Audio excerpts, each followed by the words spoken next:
Glenn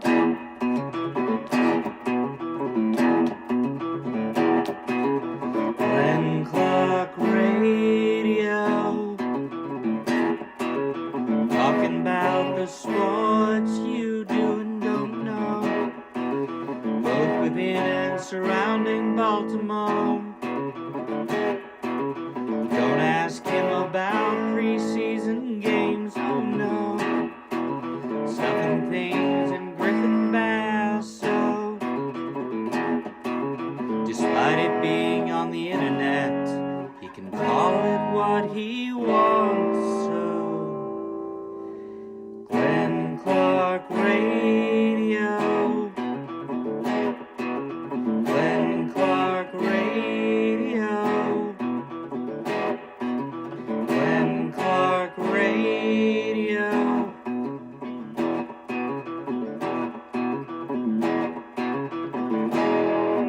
Duke sucks. And good morning. It is a Friday edition of Glenn Clark Radio. I'm Glenn. He's Griffin. Stan will be by at some point this morning. He's on the Mike Elias call. And we'll get some reaction from the Orioles general manager after obviously a very busy trade deadline. There's three kind of ways to look at everything. And I lay it out similar to what I laid out yesterday. The first guttural reaction that you have yesterday is the reaction that's uniquely related to Cedric Mullins. With respect to everybody else who was dealt, I mean, Charlie Morton really wasn't ever an Oriole. Andrew Kittredge was really never an Oriole. Like, those guys were mercenaries. Ramon Laureano was a fun mercenary. Like, he was an awful lot of fun to watch play baseball. And you had a little bit more equity with Ryan O'Hearn, and it was a neat story, certainly, and he was a likable guy. But there's one real significant move that they made, and that's obviously Cedric Mullins in terms of departures and in terms of what they mean to this city, to this fan base, to this franchise. And those emotions are real, right? Like, what you're feeling is real. And you can try to mitigate it and say, hey, but I understand. And you could, and probably worse because of the week that he had in his final week as an Oriole, reminding you, like, right, this is what we've been enjoying with Cedric Mullins for almost a decade. Yeah, it's painful. It's real. And we talked about that earlier this week. Like, it's okay. It's okay to be upset about the departure of a baseball player that you have equity with, that has been a part of what has made you enjoy watching this baseball team, and particularly a part when there wasn't a lot that gave you joy in watching the baseball team.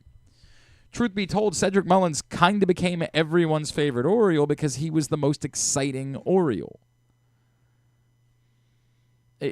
Yes, he was streaky. We all know that. Yes, he's imperfect. Yes, all of those things. But he was the most exciting baseball player to watch. In a way, I hearken back to as a child, Mike Devereaux being my favorite Oriole. Was he better than Cal Ripken? No. Was he more exciting? Hell yeah, he was. So all of those emotions are very real. And in a way, it feels trite, right? Like, you wish you could have had a day to just celebrate and appreciate Cedric Mullins without being dizzied by all of the other stuff that's at the center of this. How did the Orioles do? Well, we'll ask about that. Jonathan Mayo will join us. Eddy from Baseball America will join us. We'll find out how the Orioles did. I'm going to guess the answer is going to be, we don't know yet. They did about what hang on, I'll get there. Let me stay on Cedric Mullins for a second. Let me avoid getting distracted. The Cedric Mullins part of this is painful because you can't fully convince yourself that it had to be this way. You knew that it was going to be this way. That was clear. But you don't know if it had to be this way. I think about the cover that we did when the Orioles were in the playoffs 2 years ago about the survivors. And, like, who's left from that group? Felix Bautista and... I mean, hopefully Grayson Rodriguez will be a thing again. Does Dean but Kramer count? yeah, I mean, technically he counts. He was in one of those late trades, but he wasn't really a... Like, he wasn't what this was, yeah. Yeah, Anthony Santander, Cedric Mullins, Austin Hayes, that outfield triumvirate. The guys that were going in and hip bumping and all of that stuff that gave us joy watching those guys go through the S to come out on the other side. It's real pain. And it's probably a bit more emotional for Mullins and Santander because they gave us far more memorable moments and a greater connection than Hayes did, but there were moments for Austin Hayes. I mean, there was definitely a time. A 5-inning cycle, yeah. Yeah, there was a time where we thought like he could be a Nick Markakis-esque player. That's tough. Did it have to be this way? It's one thing if you look at the outfield and you see, dude, they had to make room for Heston Kjerstad. He's just been killing it. It's one thing if you look at the outfield and you say, well, they were able to upgrade dramatically when they were able to go out and get Tyler O'Neill in the offseason and he's hitting 40 home runs. It's one thing if you look at the picture and you say, yeah, inevitably, they just had no choice. They had to move on from those guys. Instead, you look at the outfield and you say,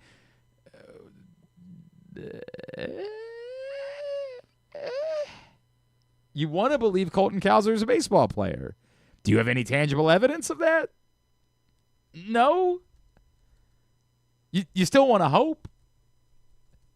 But that's part of what makes this complicated. Is if this had been an infielder we were talking about, and you look and you say, dude, they got Jackson Holliday, they got Gunnar Henderson, they got Jordan Westberg. Like, they just don't have room to keep this guy that had been around for a little while. That's one thing. But we don't know if it was necessary to move on from these guys. We don't know what the cost of Cedric Mullins is going to be next year. And while, yes, Cedric Mullins is a streaky player, he's also, an outstanding center fielder. Are you definitely going to be better than you would have been with Cedric Mullins? I can't say that at all. So that complicates it. It's a painful feeling. You moved on from Adam Jones because you were going to go through a rebuild. I don't know that Cedric Mullins couldn't still help this team win in the coming years. I get it. I mean, if he's going to sign for something ungodly, I can see why that's not money you would want to spend on Cedric Mullins. But I don't know what Cedric Mullins' market price is. We're going to find out. So it complicates it. Yeah, like you're feeling pain, but you're also feeling like practical pain, which is, was this necessary? And I don't know the answer to that. It was going to happen because they weren't going to sign him. But did they need to not sign him? I can't answer it. The next part of the equation is, how did they do? I can't tell you. I mean, I hate the idea that there's a guy named Boston. I don't like that at all. Like, all the names in the Padres deal sounded fake. Tyson Neighbors. Well, I mean, but they also kind of sounded like Orioles. Butterworth. Names. Was it Butterworth? Was that? Is there a Butterworth in there? Like, to be fair, or Butterberg. Boston Bateman definitely sounds like a name that fits in Baltimore. Take Bill Bateman's, yeah.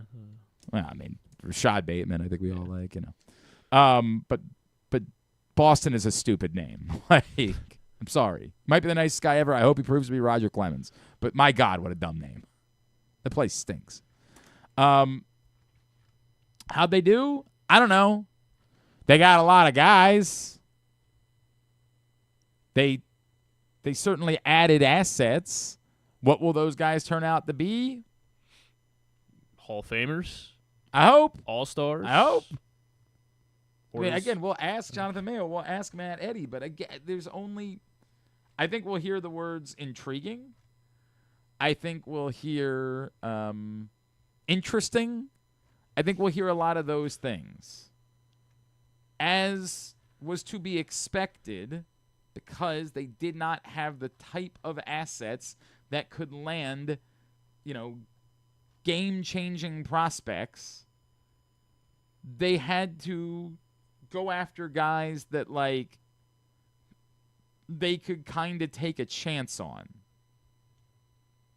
They were never going to be getting top 100 prospect types in any of these trades. These were not assets that could land that for you. Now, did they land guys that were in the top 10 of their respective organizations or that move in to the top 10 of the Orioles organization? Yes. That's in part because the Orioles organization is depleted. Can't hide from that. Which doesn't mean that they were bad trades. Whatever you could get, you had to get. How did they do? We'll find out. In the meantime, they need a bunch of players on the Major League roster. I mean, we'll go from there. But how do they do? We'll find out.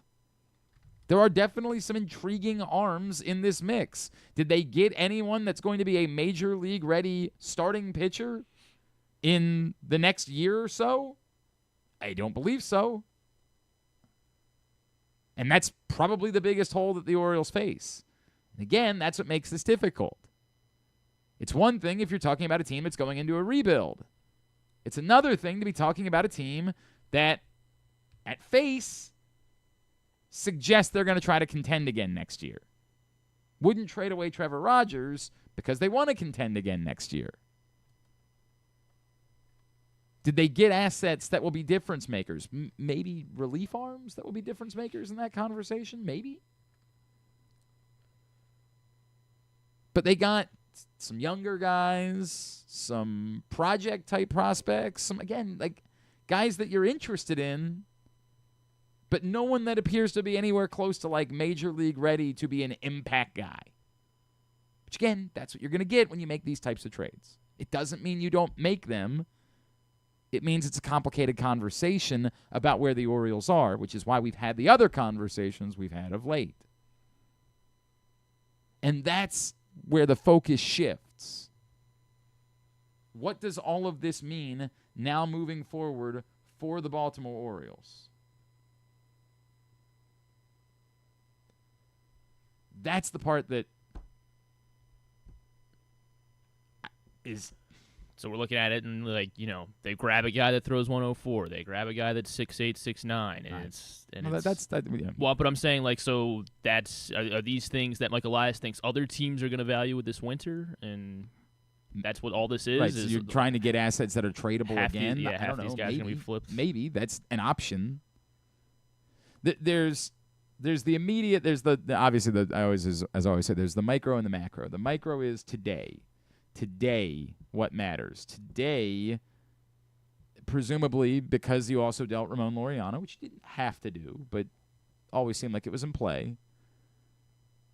Colton Cowser has kind of no choice but to be your center fielder. Could you just play Dylan Carlson in center field if your thought process is Colton Cowser's our left fielder, so let's not screw with it? You could. That would be an option. I'm not sure how we'll see that play out, but I think it's going to be Colton Cowser in center field. What does that mean? I mean, we keep coming back to this. I don't know what Colton Cowser is. You asked me this last April. I'm probably fairly excited about it. Today, we have an awful lot of evidence now that doesn't say that Colton Cowser is a quality Major League Baseball player. And I pray that changes. I don't want to pile on Colton Cowser. I get it. He's very likable. It's not just Moo. It's him. It's his personality. We all like him. But none of that can make me pretend like he's something that he isn't. There's some guy in my mentions that keeps going on about what an upgrade Colton Cowser is over Cedric Mullins. And I say, based on what? Well, because he's taller. I guess. What are you basing that off and of? he hits 440-foot home runs. When he hits them, once a month. Yeah. He definitely hits the crap out of them. There's no doubt about it. When he hits them, It's amazing. He's also currently a .289 on base percentage guy. Really? Yeah. That's what it is? Yeah. What is Colton Cowser? Because the idea that he's a high-level baseball player is based on essentially nothing. I hope he's a better baseball player than this. And I think he can be. I mean, he definitely can be a better baseball player than this. But there is nothing to be excited about with Colton Cowser. That's the frustrating part about this. Colton Cowser is as much an unknown as almost any of them. Like, I guess because of his outfield defense, he's more of a known than Heston Kjerstad is. But if we're pretending there's we're basing that only off of a month and a half of baseball. That was over a year ago. He is a wild unknown. And we're starting to get a lot of evidence that suggests the other side. Again, I pray that all changes immediately. I pray the moment they do the corral, Colton Cowser becomes a baseball player. But I can't pretend otherwise just because we like him. Another reason not to keep him in left. You're right. Great point. So Jordan Adams is I see Zach. Yeah, Zach just threw him out too. I mean, yeah. So that's one he's the center fielder then? That's one of the immediates is what is center field, right? Like, is it just Colton Cowser, or are they committed to Colton Cowser being the left fielder, and so they piece it together, Dylan Carlson? You'd like to think that Dylan Beavers isn't far. What the actual timing is, I don't know. Yeah, what kind of manipulation they're trying to work around. 100%. Like, we all assume Samuel Basayo at the earliest is here in September. Or is it the same concept for Dylan Beavers? Because you'd like to start getting him at bats and starting to start figuring out if he's part of the equation somehow. Presumably, they need one more outfield bat in the offseason. And that's a whole complicated picture, right? Because they still have a mess of O'Neill, Mayo, Mountcastle, and then presumably Basayo and Beavers, and Heston Kjerstad still exists. So that's 6 guys, either currently or soon, that you have right field, left field, unless, again, you're not moving Cowser. This is part of the reason why I assume they have to move Cowser. Right field, left field, first base, DH, and then Basayo specifically at least some catching whenever he gets here, I think. There's a lot of square peg round hole there. Mountcastle apparently will be this weekend. I think they said Philly, the Philly series. Okay. So I don't know what they'll do. I guess Mayo's all this weekend. And look, Mayo is the center of this, right? Like, Mayo is the guy that you have to see the most of because he's the guy that's performing well right now and looking like he's ready for this opportunity. And given that you need a true thumper in the middle of the order, you've got to figure out if you have one of those guys. And Mayo is the best hope, and arguably the only hope at the moment, for you having one of those guys internally. So you've got to get a prolonged look at Kobe Mayo. So you got to suss all of that out. It looks more and more likely that Tyler O'Neill is going to be here past this year. I don't know. I mean, markets have gone crazy. If he has a big 2 months down the stretch, maybe it is worth it to him to opt out. But he looks like he's going to have to be a part of the equation.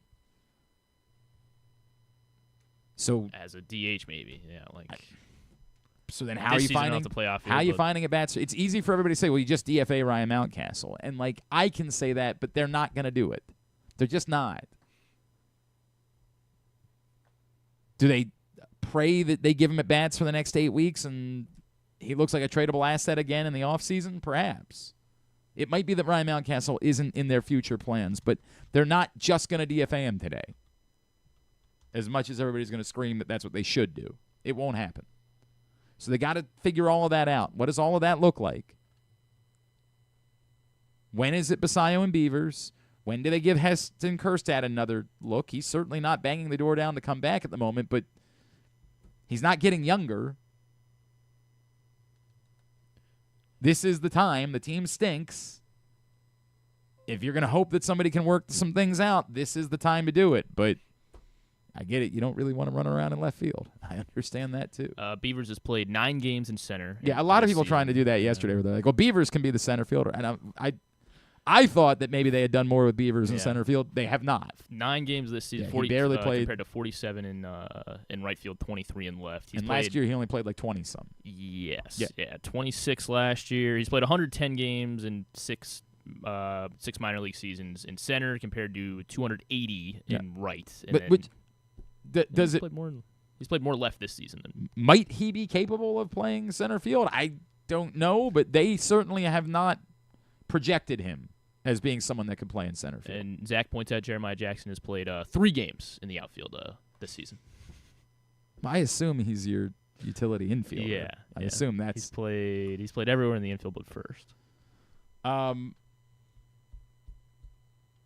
Look, they got to figure all that out. That's the next part. And then there's the other stuff, right? Does the core look like the core? And Colton Cowser's at the center of that. Like there's a serious spotlight on Colton Cowser at the moment. As much as we like, they don't have anything in the outfield but they play cow sounds during the broadcast. I understand, and it's neat. And Kevin Brown giggles, and I love it all. But he's got to be a baseball player. There's no way around that. Colton Cowser has to prove to be a baseball player. And we can say Adley Rutschman has to prove to be a baseball player too, but at least we've seen Adley Rutschman with prolonged stretches of playing at a high level in the major leagues. With Colton Cowser, we have 6 weeks. Now, it was an ungodly high level. Don't get me wrong. It was an amazing 6 weeks. But that's it. Colton Cowser is serious under the microscope because they don't have anything in the outfield that is reliable right now. Anything. And I get it. You would say Cedric Mullins wasn't really reliable either. That's fair.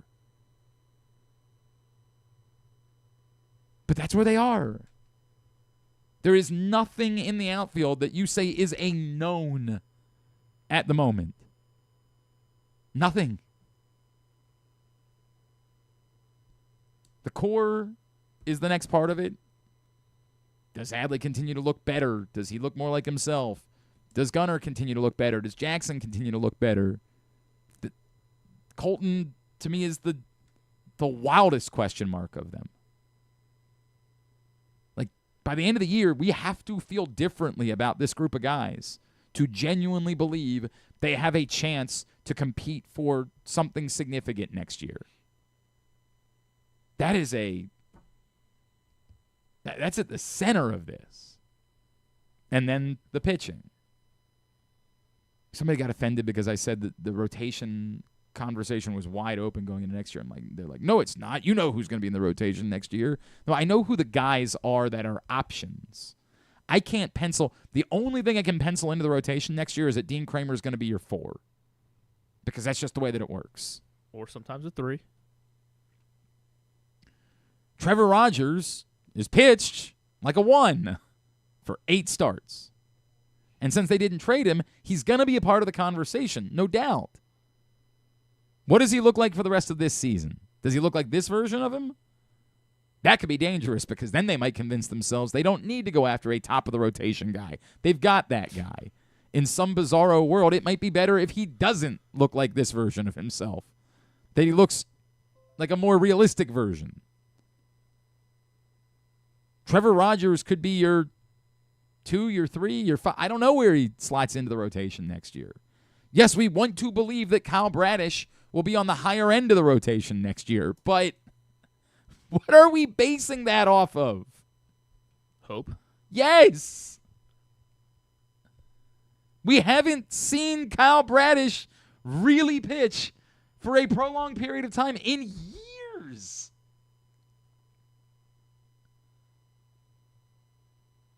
I hope. I have no idea if does Grayson Rodriguez exist? Is he pitching? They have options to be a part. They didn't end up trading Zach Eflin as we expected. They will almost certainly give him the qualifying offer. We'll see when he returns from the injured list what the last couple of months look like for him. Does he pitch well enough to put himself into play for still getting a deal that's better than taking the qualifying offer? Because if he doesn't, then yes, Zach Eflin can be in the conversation. But where are you slotting Zach Eflin in this rotation going into next year? I don't know what Zach Eflin is. He's an option. They have options in the rotation next year. They're going to need top of the rotation help in the offseason. They probably need one more starter beyond that, even if some of their internal options look like they're working out. The truth is, you need to have like 7 or 8 reliable starters, not Albert Suarez's, like guys that you can count on. Zach's got to figure it out. He's got Framber Valdez, Dylan Cease, Kyle F Bradish. yes. Is this Zach Moore? Yeah. Thank you, Zach. We have a guest coming up. I'd say you could just call him. Zach, we'll get you on Monday or something. You know I love you. And I'm sure he'll be part of the bat around on Sunday with Paul. Yeah, go get them. All of them. But it's a complete crapshoot. How these guys slot in, who's definitely part of it, what they look like, where they are in the rotation. They have options. They need more options. They need better options. And the bullpen. Where one of the storylines the rest of the season is, do any of these guys that are now going to get all the opportunities pitch their way into the conversation? That is a competition that will exist in the last 2 months. Well, Corbin Martin's already got it locked down. Right. He doesn't have to prove anything closer. else. Do any of these guys become guys that can be part of an A bullpen next season? Cade Stroud. I don't know. We'll find out. I have no feelings towards it at the moment. You're again presuming that Tyler Wells can be in that conversation when he returns, that he can be one of the leverage arms that they need moving towards next year. But still, have to see it, has to do it. And then you're going to need, even if Tyler Wells is one of them, you need 2 to 3 more after that. They're going to have to put a huge investment on the bullpen. It's a cloudy picture, to say the least. Cloudy. Which doesn't mean they shouldn't have made these trades. That they were in a bad situation of their own doing. They did what was necessary in response. But it doesn't mean they're in a good situation today. They got a lot of work to do if this is actually going to turn into something that can be championship competitive a year from now. Today's show is brought to you by Game Day Men's Health in Owings Mills, Frederick, and Columbia. Men of a certain age, you're dealing with what you're dealing with. I was feeling sluggish. I was feeling run down. I thought I might be low T. I got a complimentary testosterone test from Game Day Men's Health in Owings Mills. Went to GameDayMen'sHealth.com, signed up. You can give them a call, 443-264-4454. Turns out, not low T. But I'm still feeling sluggish and run down. They put me on peptide treatment, and it put a pep in my step. Whatever it is that you're dealing with, whether you're maybe dealing with performance issues in the bedroom, pesky belly fat that simply won't go away, things that once you get to a certain age, you're dealing with. Game Day Men's Health, GameDayMen'sHealth.com. That's the place to turn. Owings Mills, Frederick, and Columbia. Stan, before we chat with Jonathan Mayo, Stan the Fan Charles is here. He's been in chatting with Mike Elias this morning. Give me your 1 to 2 takeaways from Mike Elias's morning after gaggle with the media. I put an optimistic face on the talent that was brought in and thinks that the organization is in much better shape moving forward. Clearly he knows he's got a lot of work in front of him, and you used that phrase as I walked in, and there is a lot of work. He's got to rebuild a bullpen from top to bottom. We now understand that Felix Bautista is not somebody we can 100% count on next year. We hope it's nothing that serious, but at this point, there's no point in that. But he's going to have to bring in 4 or 5 new relief pitchers. He's going to have to bring in 3 or 4 more starting pitchers to the organization.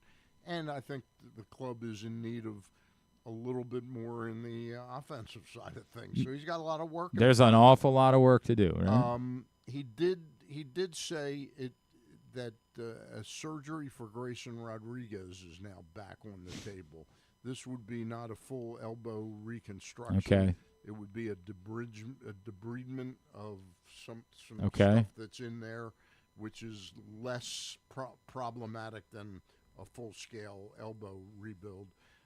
And he did let us know that the Rubenstein ownership group contributed mightily in the kind of returns we got by including some cash. He explained, and it was kind of interesting, a team like San Diego, if they didn't get cash in the deal to help pay a little bit of Laureano and a little bit of O'Hearn, that puts them in a different luxury tax.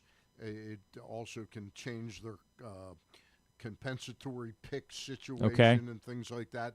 So he was effusive in his praise of ownership for being willing to chip in. That's something that probably we were in a buying mode the last 2 years. Fair. But we wouldn't have been able to do under that ownership of John. All right. Angelos. Those are some of the headlines from Mike Elias this morning as we now see how this all looks. Now let's find out a little bit more about those players the Orioles did acquire yesterday. Joining us right now, one of our favorites, MLB Pipeline. MLB.com. He is Mr. Jonathan Mayo, and he is back with us this morning here on GCR. Jonathan, it's Glenn, and Stan Charles is with me this morning here in Baltimore. I know it's been a dizzying week for you. Appreciate you taking the time for us.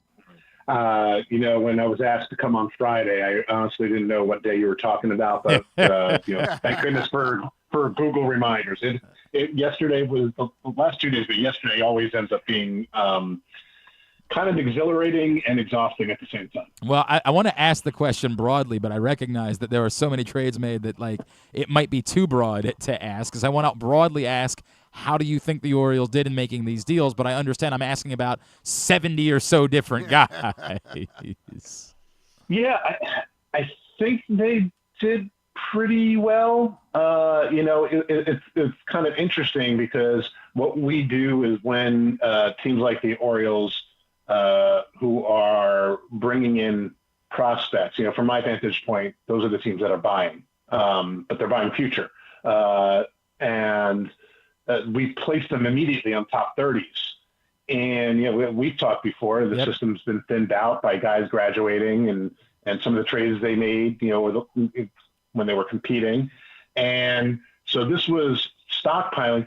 And it got to the point where they had brought in so many players that there were guys who a week ago would have definitely made this top 30 who didn't make it. I'm thinking about Tyson Neighbors as one who probably belonged on this top 30 just a few days ago, and now it's like, no, there's no room for him. So I think, they didn't have a wow moment, but they also didn't have like a wow player, right? They weren't the A's trading Mason Miller with 4 years of control or whatever it is. So given what they were trading away, and it's not that they weren't trading away talented players, I think they did pretty well. I think they answered some of the deficiencies, especially pitching wise. Now, most of the pitchers, or a lot of the pitchers they got, are kind of far away, but there's some tremendous upside. Listen, to getting Boston Bateman, and you're probably going to want to go down the list, but we could look back at that in a couple of years, and we're looking at one of the best left-handed pitching prospects in all of baseball. But he's very much an unfinished product who's just getting started, a high schooler. But, I think anytime you can add a 6'8" lefty with upside, that has to be a good thing. Yeah, that was where I did want to start. You're right. Jonathan was Boston Bateman, who, to the point, right, is not going to help them win a World Series next year. But as far as returns go, appears to be the prize of everything they acquired yesterday. Just how good, like, he certainly doesn't have to grow into his body at his age at this point. No, and he's not 6'8", 180 pounds, right? So yeah, there's projection just because he's only 19, but he's 6'8", 240. I think I read somewhere someone sort of did a little bit of a Sean Manaea kind of comp, just in terms of he is big and physical. So it's not like that, but he can still add strength because he's so young and maybe more consistent, consistent velocity, which is already starting to come. He's already up to 97. But yeah, he is the prize. Listen, the only way he would help the Orioles win a World Series next year is if he takes a nice big step forward and then they turn around and trade him for something that they flip the switch and are competing next year.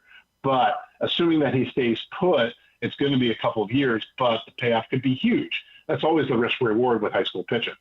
Jonathan, you know these prospects much better than I do, but I heard tell that this Ramon Gomez, picked up in the Cedric Mullins deal, threw a pitch in StatCast 104.5 miles per hour, and I understand he's like a converted infielder, I believe, so he's kind of new to pitching. Do you know much about him? And I wanted to ask you about Twine Palmer. Yeah, you picked two guys who actually, who did not quite make the updated top 30, yeah. The top 30 that we have. Ramon Gomez is really interesting. Yes, he is. He throws really, really hard and doesn't really know where it's going, which is part of the reason why I left that. So a year from now, he very well may be on this list. He certainly has the raw arm strength. Yeah. I mean, you can't teach. You can't really teach that. Now, the rest of the stuff remains to be seen. But again, if they had acquired him, say this was the first trade they made, and they had acquired him, he'd probably be on the list because it was pretty thin. But Twine Palmer, by the way, I almost put him on because of the name. Right. It is one of the greatest names I've ever heard. I can wait on him from 6'5", right-hander.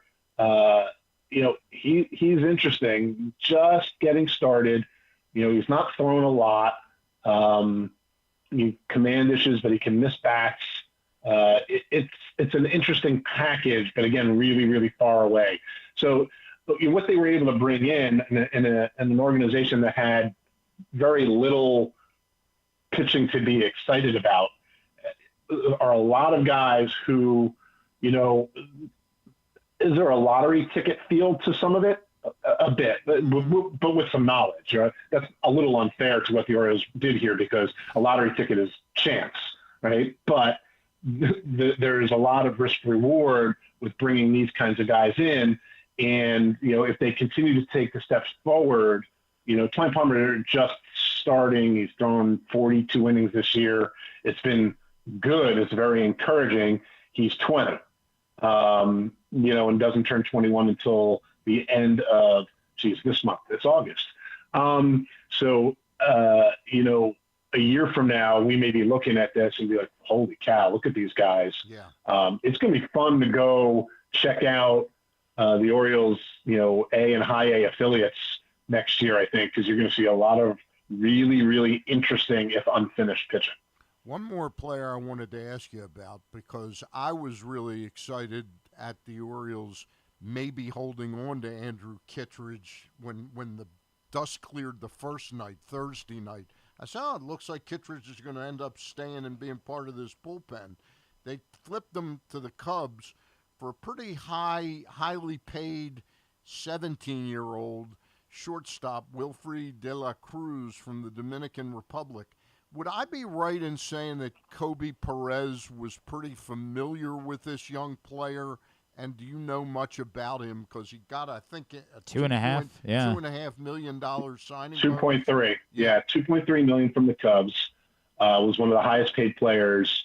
I did not know a ton about him before this, but I'm now familiar with him. Of course, Kobe Perez is familiar with him. And anytime you're gonna trade for a guy from the international market, especially a guy who literally just signed in January, you're going to lean on the evaluators you have. And, Kobe is terrific. And it's not difficult to sign off on bringing in a guy like this. Again, really, really far away. And I don't know if maybe Orioles fans were thinking or hoping that they would bring in higher level players because hopefully they can sort of turn it back around quickly. I live in Pittsburgh, and I think there was a hope here, not that they're super close, but they know there's a window with Paul Skeens to try to compete more of the same. But sometimes you have to go with what the market gives you. And, De La Cruz has a chance to be a really like a high-end top 100 type of player. But who knows, right? He's not played here yet. He's been fine in the Dominican Summer League. He started slowly and then was really hitting well in July. But you take all numbers in that first summer with a grain of salt. Numbers are inflated in general, offensive numbers in the DSL. But he has a chance to hit with power. He's a switch hitter. He has a chance to hit from both sides of the plate. He's really athletic. Maybe he ends up moving to third. But he could be really, really good there and profile there well now. But he's 17, so there's no need to move him yet. Yeah. It's just that if he fills out his frame, like you don't know what he's going to be. Obviously this is an outlier, but when the Dodgers signed O'Neal Cruz, he was 6'1". So I'm not saying that Wilfred De La Cruz is going to end up being a 6'8" Statcast monster, but who knows what he's going to end up being. So if he ends up getting bigger and moves to third, so be it. But he has all of the attributes to stay on the left side of the infield for a very long time. We're chatting with Jonathan Mayo, MLB Pipeline, here on GCR. Jonathan, I'm not trying to project that he's like someone that can help them in the rotation next year, but you and I have talked so much about the lack of starting pitchers in this system. Is Jerron Watts-Brown, who they got in the Sir Anthony Dominguez trade, is that someone that does move into the category of viable starting pitching prospect in the future for the Orioles? Yeah, I think so. And, the ceiling might be a little, limited. You look at a guy like Boston Bateman where the ceiling is you don't set one. And then you have a guy like Watts-Brown who's got 4 pitches. The slider is ridiculous. He doesn't throw 1,000 miles an hour. The slider is actually the headlining pitch. So, if, say, starting doesn't work out, because the command still needs some work, that slider will play really, really well out of the bullpen, and the fastball will pick up. But he has 4 at least average pitches, and he knows how to use them.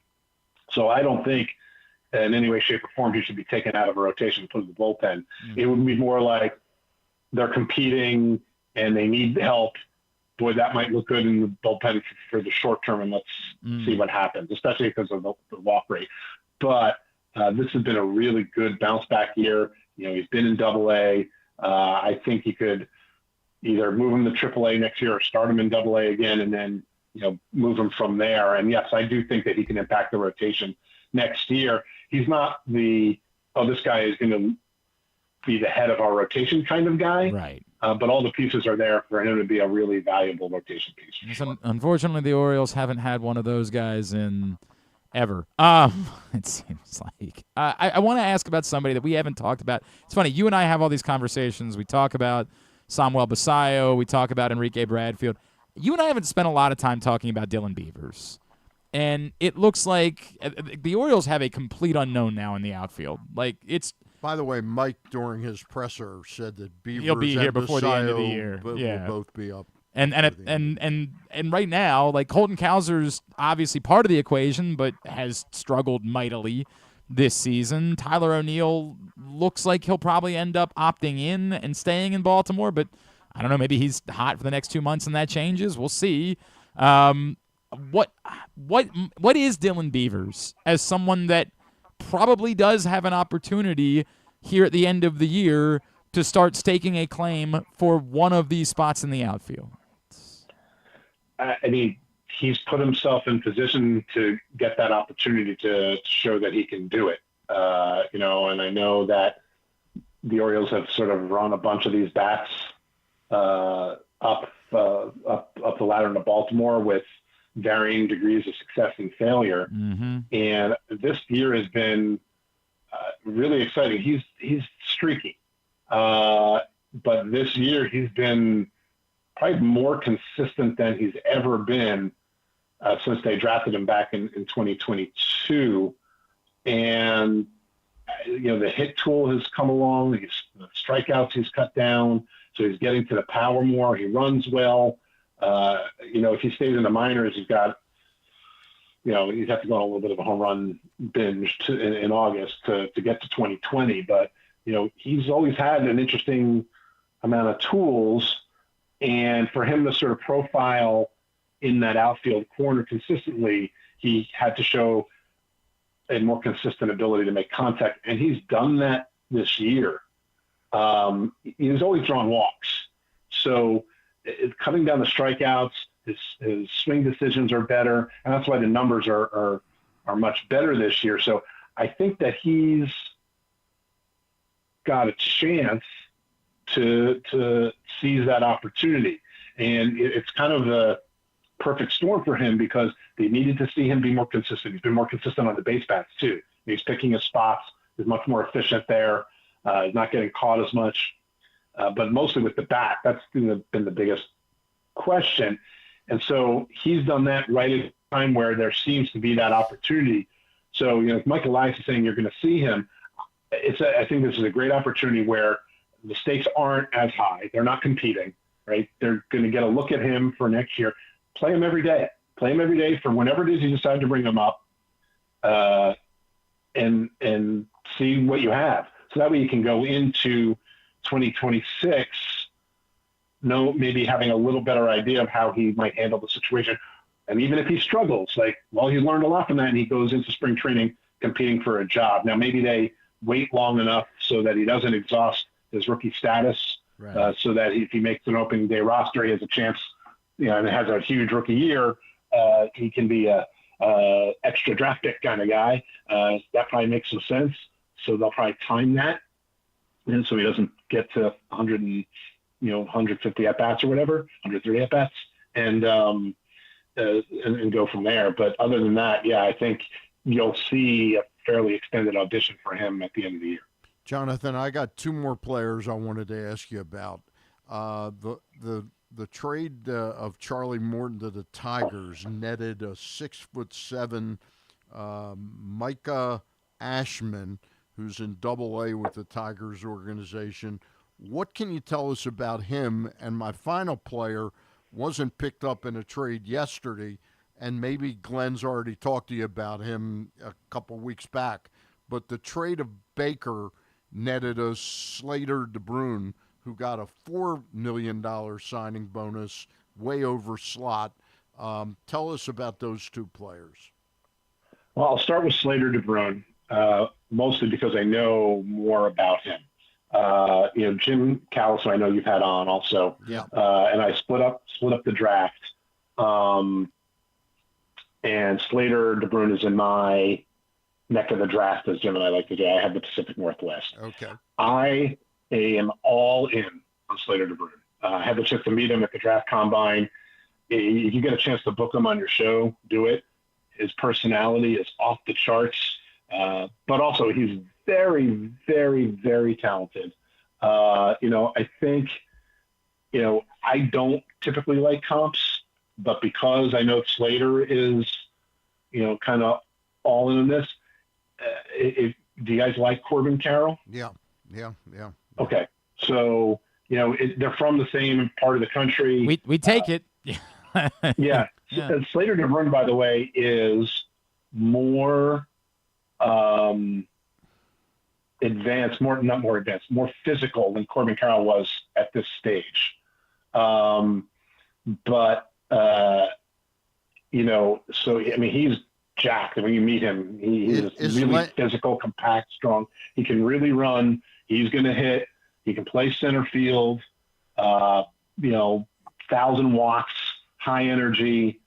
You guys are going to really enjoy him. And kind of what I like about how this came to be is it sounds like there was another team picking behind the Orioles who really wanted Slater DeBruin. Yeah, I think it was Washington, wasn't it?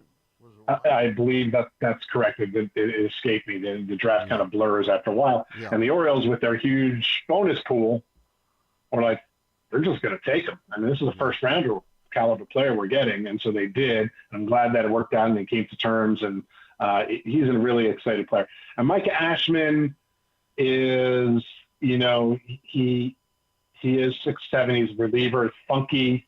He doesn't throw hard. It's like a fringy fastball. But he's got a good slider and a good splitter. So it sounds middle reliever-ish. If it all comes together, he obviously was having a very, very good year. You take a look at that strikeout to walk ratio and you sit up and take notice. I think he just gotten to the upper levels. So the big thing is let's see how it plays, in Double-A for a longer period of time, Triple-A, and even against big league hitters, just because he's not coming in and blowing by hitters. And you have to see how long he can kind of mix up those secondaries and keep fooling hitters at the highest level. With Slater DeBruin, would another comp be, without the craziness, Lenny Dykstra type of player? Interesting. Yeah, I mean, that's in my wheelhouse because I grew up in the New York area in the 80s. So, I could see that in terms of, without knowing what Lenny Dykstra was as an amateur. Yeah. I feel like Slater might have like a better pure hit tool. But I don't even really remember. I remember Lenny Dykstra as a kid, but it's the same energy. It's center field. It's compact, left-handed hitter. Yeah, I'll buy that a little bit. Okay. I think he has a chance to be a little bit more of a complete player. And then it's also hard to know because of all the things that Dykstra got into, and started selling out for power and the steroid, all the things, right? So that's a little hard, but I could see a little bit of that for us older, tiny guys, sure.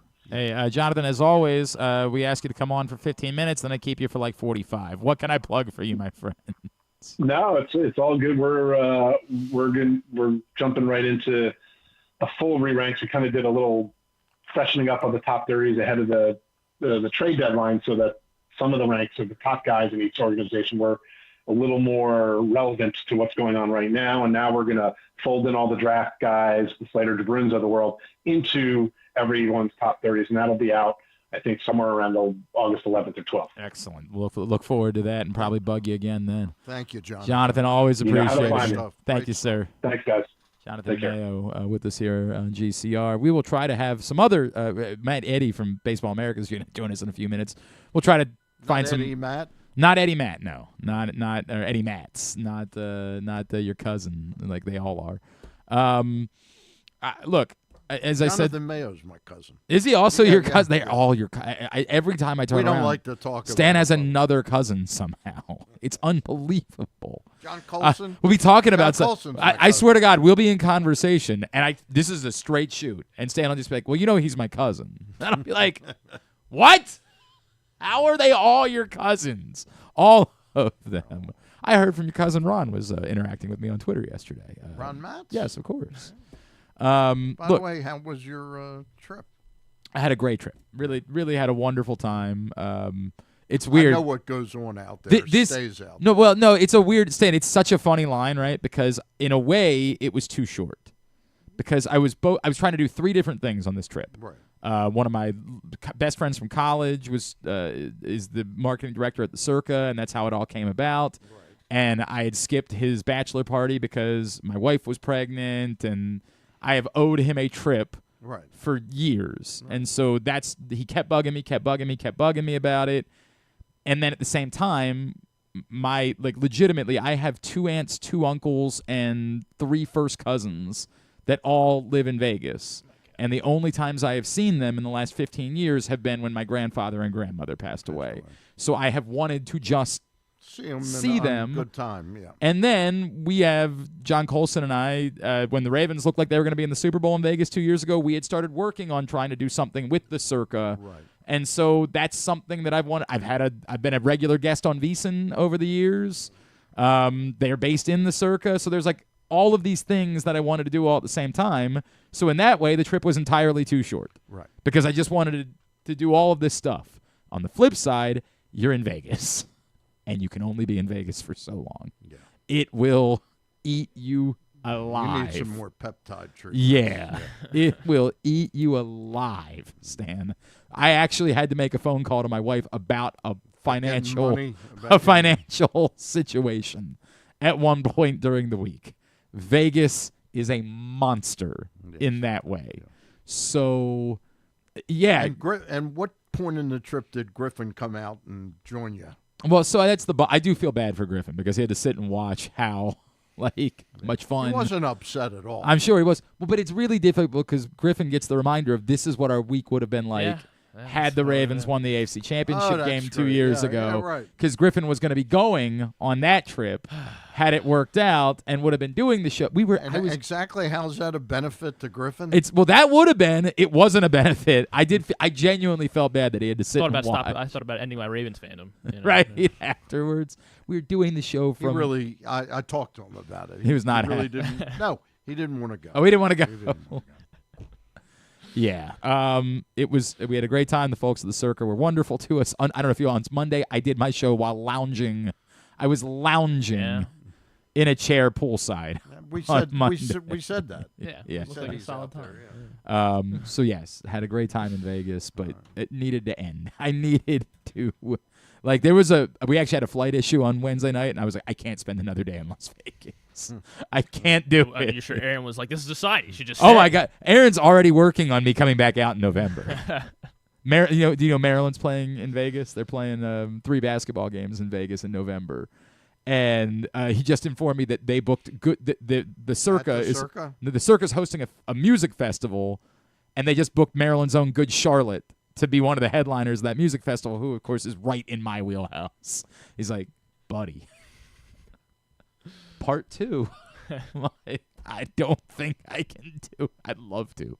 It's a great place, but, man, it gets away from you. Better and hate. Take the wife this time. I asked my wife. Can you take the boys? You think the boys would be able to? Oh, the boys would be. It would be sensory overload, baby. Actually, the Circa, this is true. The Circa is the only casino in Las Vegas that's 21 up. Oh. You can't. It's not a family resort. The Circa. You have to be 21. You have to be 21 or up at the Circa. Every other casino in Vegas is because it's just Vegas culture, right? Yeah. I always joke about that when I go visit my family growing up. Like if we wanted to go to the movies, we had to go to a casino to go to the movies. We wanted to go bowling. The bowling alley was in the casino. The ice skating rink was in the casino. So like when I moved home, and like you had to be 20, I was like, what the hell? You got to be 21 to get in? Like. This is where you go. It's the casino. It was very confusing. Good trip. Appreciate you coming in here. Or you were going to be here anyway last Friday, but appreciate you hosting the show on your own last Friday. Or with Griffin. Show. With Griffin. We had a good show. I heard Tim Kirkchen was great. I actually listened to Peter Schmuck. Yep, it was a good show. We come back in. Matt Eddy from Baseball America. A little bit more thoughts on. I want to focus on Matt on did the Orioles acquire prospects for the Orioles or for going out and maybe landing like a Mitch Keller this offseason? I want to talk about that a little bit more. Matt Eddy from Baseball America will join us next. Stan is here. It is a Friday edition of Glenn Clark Radio. For fans of the Costas Inn, and who isn't, I have some great news. Now there's a second location to go along with 4100 North Point Boulevard. This one is at the Timonium OTB. This is Stan the Fan, and I have been a fan of the Costas Inn and Triantafalo's family for going on 30 years. They're open for lunch and dinner, same great Costas feel, same great menu and quality food you've been enjoying for well over 50 years. The exact address on your GPS is 2200 York Road, and their phone number at the new location is 667-406-1970. If you're new to the Costas experience, get ready for a real treat. All wrapped up in a new spacious dining room in Timonium at the OTB. If you want steamed crabs, you have them, and the full menu at 4100 North Point Boulevard. The number for reservations there at Costas, 410-477-1975. This August, the PGA Tour's best are coming to Maryland. The 2025 BMW Championship tees off August 12th through 17th at Caves Valley Golf Club in Owings Mills. See the top 50 players battle it out in the penultimate event of the FedEx Cup playoffs. Don't miss your chance to witness world-class golf, fan experiences, and unforgettable moments. Tickets are on sale now at bmwchampionship.com. The BMW Championship, where legends take the lead.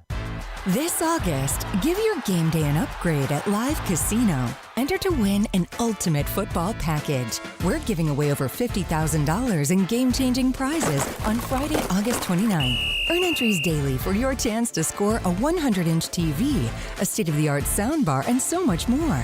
Don't sit on the sidelines. Make your play at Live Casino at Erndale Mills. Must be 21. Please play responsibly. For help, visit mdgamblinghelp.org or call 1-800-GAMBLER.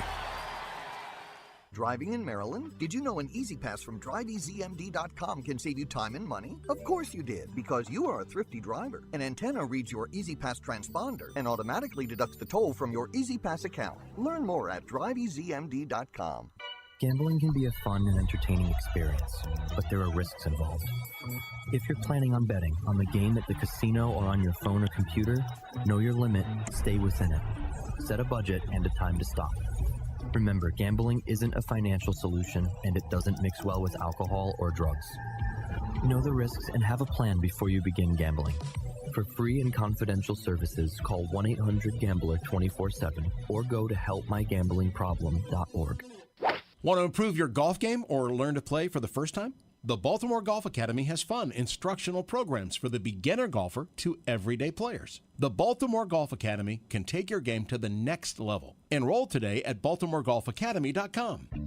Whether your focus is luxury and comfort, convenience and technologically advanced connectivity, or sporty performance and aggressive styling, we've got the perfect Highlander for you. Check out buyatoyota.com for deals on new Highlanders from your local Toyota dealer today. Coming back in here with Glenn and the other guy, Garrett, whatever his name is. You know who they are. The Maryland 5-star returns to Cecil County this October. It is not just the Triple Crown of equestrian sports and a major world-class sporting event, but it is so much more than that. It is a celebration of fall in the state of Maryland, Food and Wine Festival, Corgi Cup, ponies. Stan always raves about the shopping experience at the Maryland 5-star. It is top-notch. And the eating. Yes, the Food and Wine Festival. Everything about it. It is a celebration of fall in the state of Maryland. Maryland 5-star with the number 5, maryland5star.us, in order to get your tickets for the 2025, the 5th edition of the Maryland 5-star, and they have really raised the bar every year. And so make sure you get your tickets now for the 2025 Maryland 5-star. And I always remind folks this year that the Ravens are not playing on Sunday. Yep. You can be there on the final day of the Maryland 5-star. Watch champion get crowned. Or the race day is Saturday. That's always a great day to be there as well. All right, let's continue to talk about what the Orioles did yesterday and the fallout from it. Joining us now from Baseball America, he is Matt Eddy, and he's back with us now here on GCR. Matt, it's Glenn and Stan here in Baltimore. It's great to chat with you. Thank you so much for taking the time for us. Yeah, hey, guys. Happy to be here. Matt, I happened to read what you had written about the Orioles' return for Cedric Mullins, and look, this is the emotional one for everybody here in Baltimore because Cedric Mullins is a beloved figure. And how truly interesting some of these guys are. And interesting, I feel like, is kind of the word of the day for what the Orioles did yesterday, or intriguing. But I feel like no more so than Raymond Gomez, who, as Stan brought up in our last segment, might be one of the more captivating prospects perhaps in all of baseball. We just don't fully know what he is yet. Yeah, that is very much true. I mean, the guy throws almost 105, has done that in a game setting in minor leagues. But it's also fair to say that control needs a lot of work. And, to be a big league reliever, you've got to be ready to go like 2 out of every 3 days. And, there's work to be done, but you really like the raw material on Ramon Gomez. So give me an idea to you, like when I say, do you think the Orioles did well? I realize that I'm asking a large picture conversation. But if I could dumb it down that way, given that this was something they had to do with their pending free agents, given where they were, they didn't want to be in this spot, do you think they did well on the whole yesterday? I think they did under the circumstances. You've got expiring contracts on players who are good but not stars. Mm-hmm. They appeared to have a type. I mean, they appeared to go after raw arm talent, especially in their 2 trades with the Mets. I think we talked about Gomez. Aracena from the Gregory Soto trade is also extremely live armed and also short track record. And there's 2 sides to that, right? You've got the raw talent, and can you make it more consistent? Then you've really got something. And Anthony Nunez from the Mullins trade is just a fascinating story. Previously drafted player who converted from third base to pitching just last year and has rocketed to AA. Really good feel. Nunez to me is could be pitching in the big league bullpen by early next season. Was Gomez also a position change player? No, not that I'm aware. Oh, okay. Just more of a late bloomer who signed later and had a major injury in 23. Okay. Matt, I want to ask it like this. Did the Orioles yesterday do things that set themselves up for guys that are going to impact the Orioles moving forward? Or do you feel like, given the younger ages of a lot of the players they've acquired, how far many of them appear to be from the big leagues, that they did more to perhaps set them up for trades in the offseason? And maybe I'll pose it this way. If the Orioles wanted to be in the market for like a Mitch Keller in the offseason, do they now have the assets that they might be able to go do that? Potentially from the Padres deal. I'm not as plugged in on those particular players, but, given the nature of the players they traded, I would say near term, probably not. Okay. But longer term, we'll see how the players develop. So it sounds like this is you did what you could do, but it's not really good. It didn't really alter your reality all that much.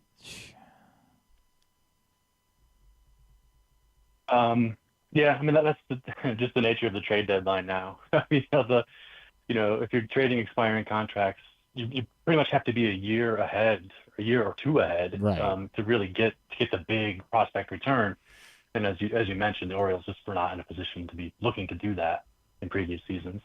Correct. The assets, the Batistas, the Kramers, the Rogers, they weren't willing to move those guys. The one bit of leverage the team that's selling these expiring players is when they're dealing with a contender, is that contender thinks a player can really help them get over the hump.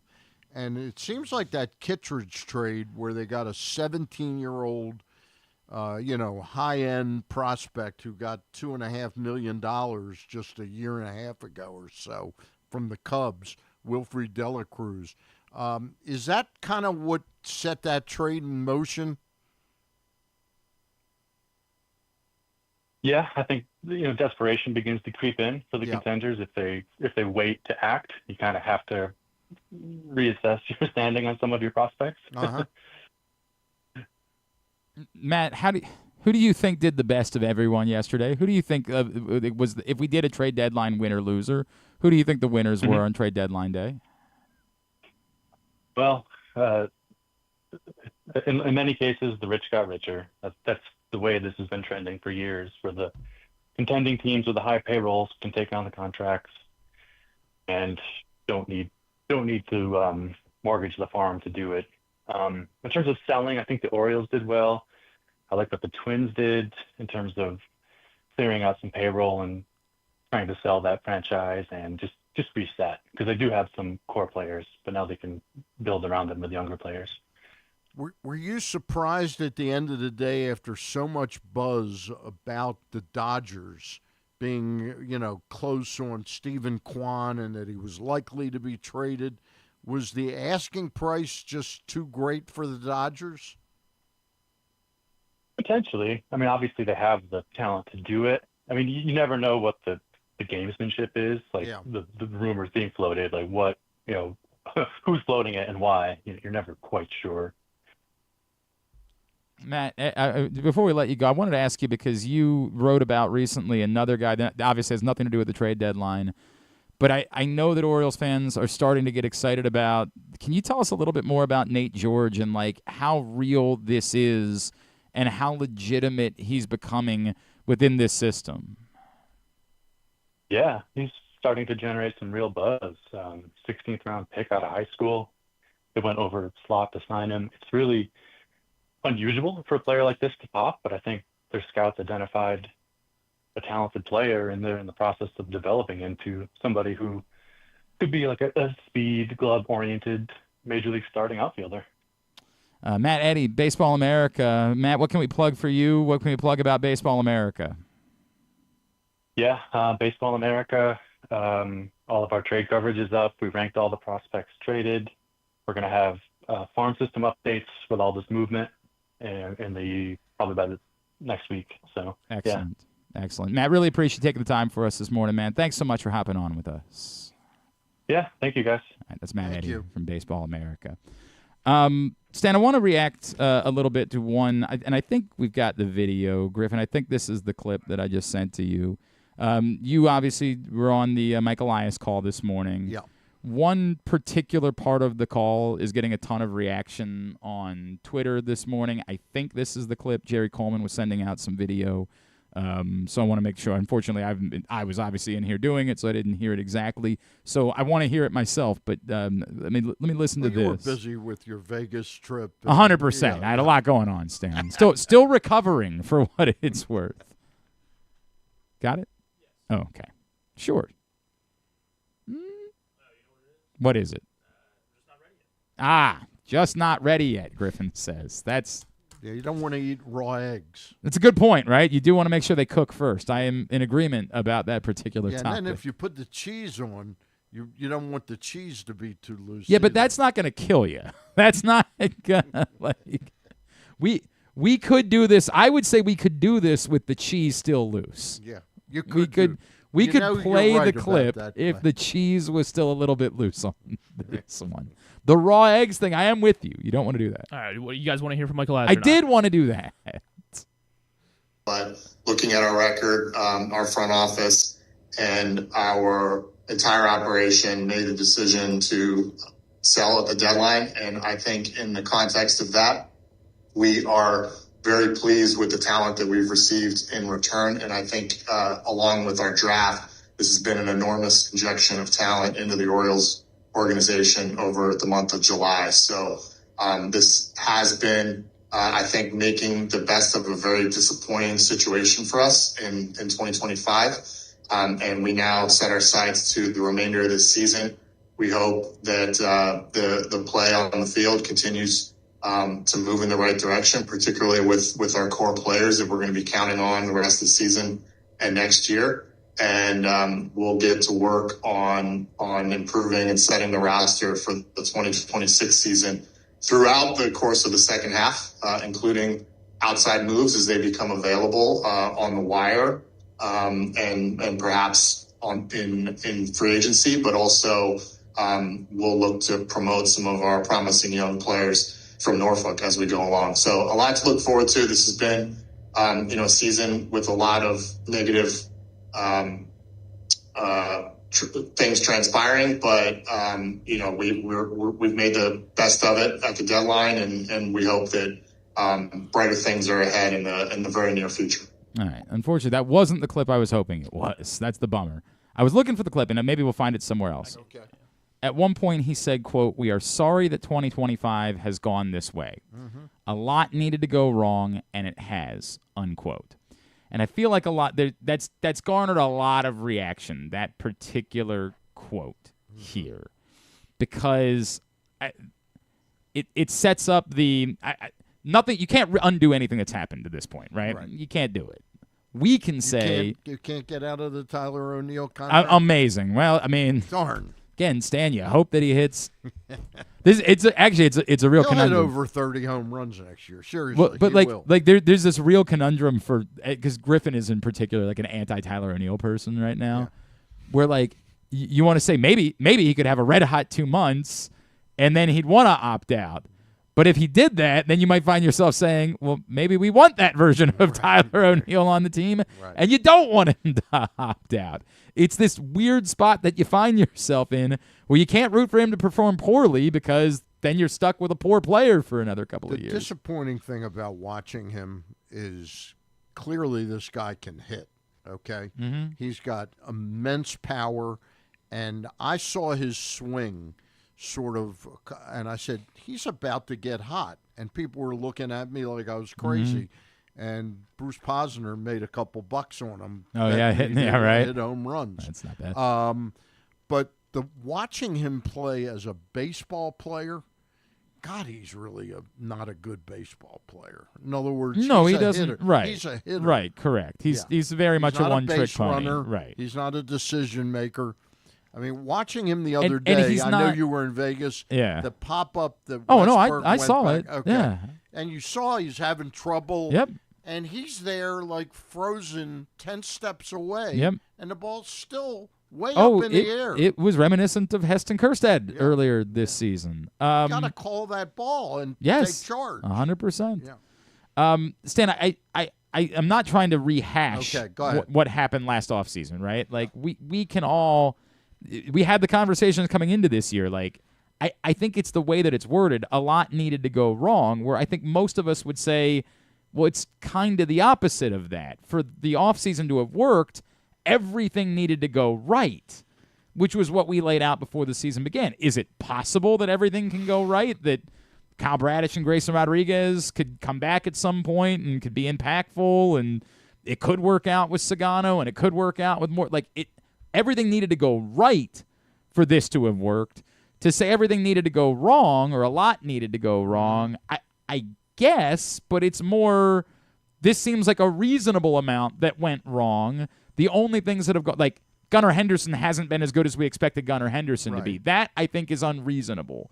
You couldn't have expected coming into this year that he'd have 35 RBIs or 38 100%. Right. But what else has gone on this year that wasn't reasonable to have expected? I don't think they expected to get virtually nothing out of Tyler O'Neill for 3.5 months, until he's had this little hot spot. With the caveat that he has a significant injury history, and you knew that when you signed him. I understand that. Yeah. I understand that. But they got zilch out of him. I don't think they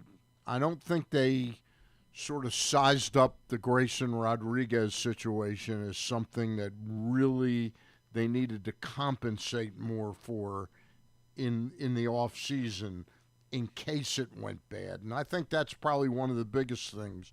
And then, to me, the ongoing issues with Adley Rutschman are really concerning. Well, that part 100%. I guess based on what happened last year, I think they thought all along that it's just he was hurt, blip, and his numbers, his expected average wasn't that bad. He's been horrible for 2 seasons. Nobody's a season and a half. Yeah, something along those lines. He wasn't horrible the first 2 months last year. But that's what the only part that I struggle with is do you think that this went dramatically wrong? Do you I always have this conversation. Is it process or result? And if they think the problem was just the result and not the process, then that's more concerning. Right. Because thinking that they were going to really get a bounce-back season out of Ryan Mountcastle at this point in time, that, to me, is poor decision-making. Right. Like, you kind of know what that is. Yeah. It's And sometimes you can't sit there going, well, he was a former first-round pick. We can't just non-tender him, right, or just release him. Yes, you can. You can. Sometimes you can. You can. To. They don't do that. Yeah, like, they don't do that. As everybody was in my mentions yesterday after I said, like, they've got to figure out what this looks like now with Mountcastle, and they're like, well, they just got to DFA Mountcastle. I know why you feel that way. Yeah. I have felt that way. They've made it abundantly clear they don't do that. They're not going to DFA Ryan Mountcastle. No. It's not going to happen. No. They're going to put him back in here and hope that for 8 weeks he looks like someone that could be a tradable asset at the end of the year. Yeah. Like, that's what they're going to do. Yeah. Will it happen? Yeah. Doubtful. Yeah. But they planned on him bouncing back and being a 20-plus homer, 80 RBI guy. And that just, to me, ain't happening. Well, and that's a significant mistake. I'd say that Kobe Mayo, his lack of development the first 3 months of the season was something that they didn't think was going to be this bad. I don't think they thought that Heston Kjerstad was going to flop, So there were a lot of things they made miscalculations that went wrong. The amount of injuries, losing Kittredge, who would have been an important part of that bullpen, being more stable.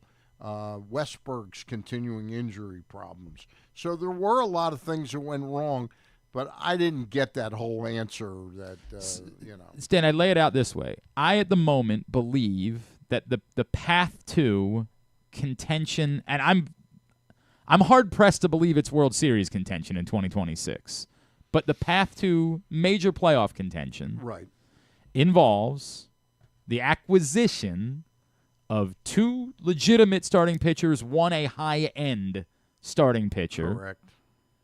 3 perhaps bullpen arms.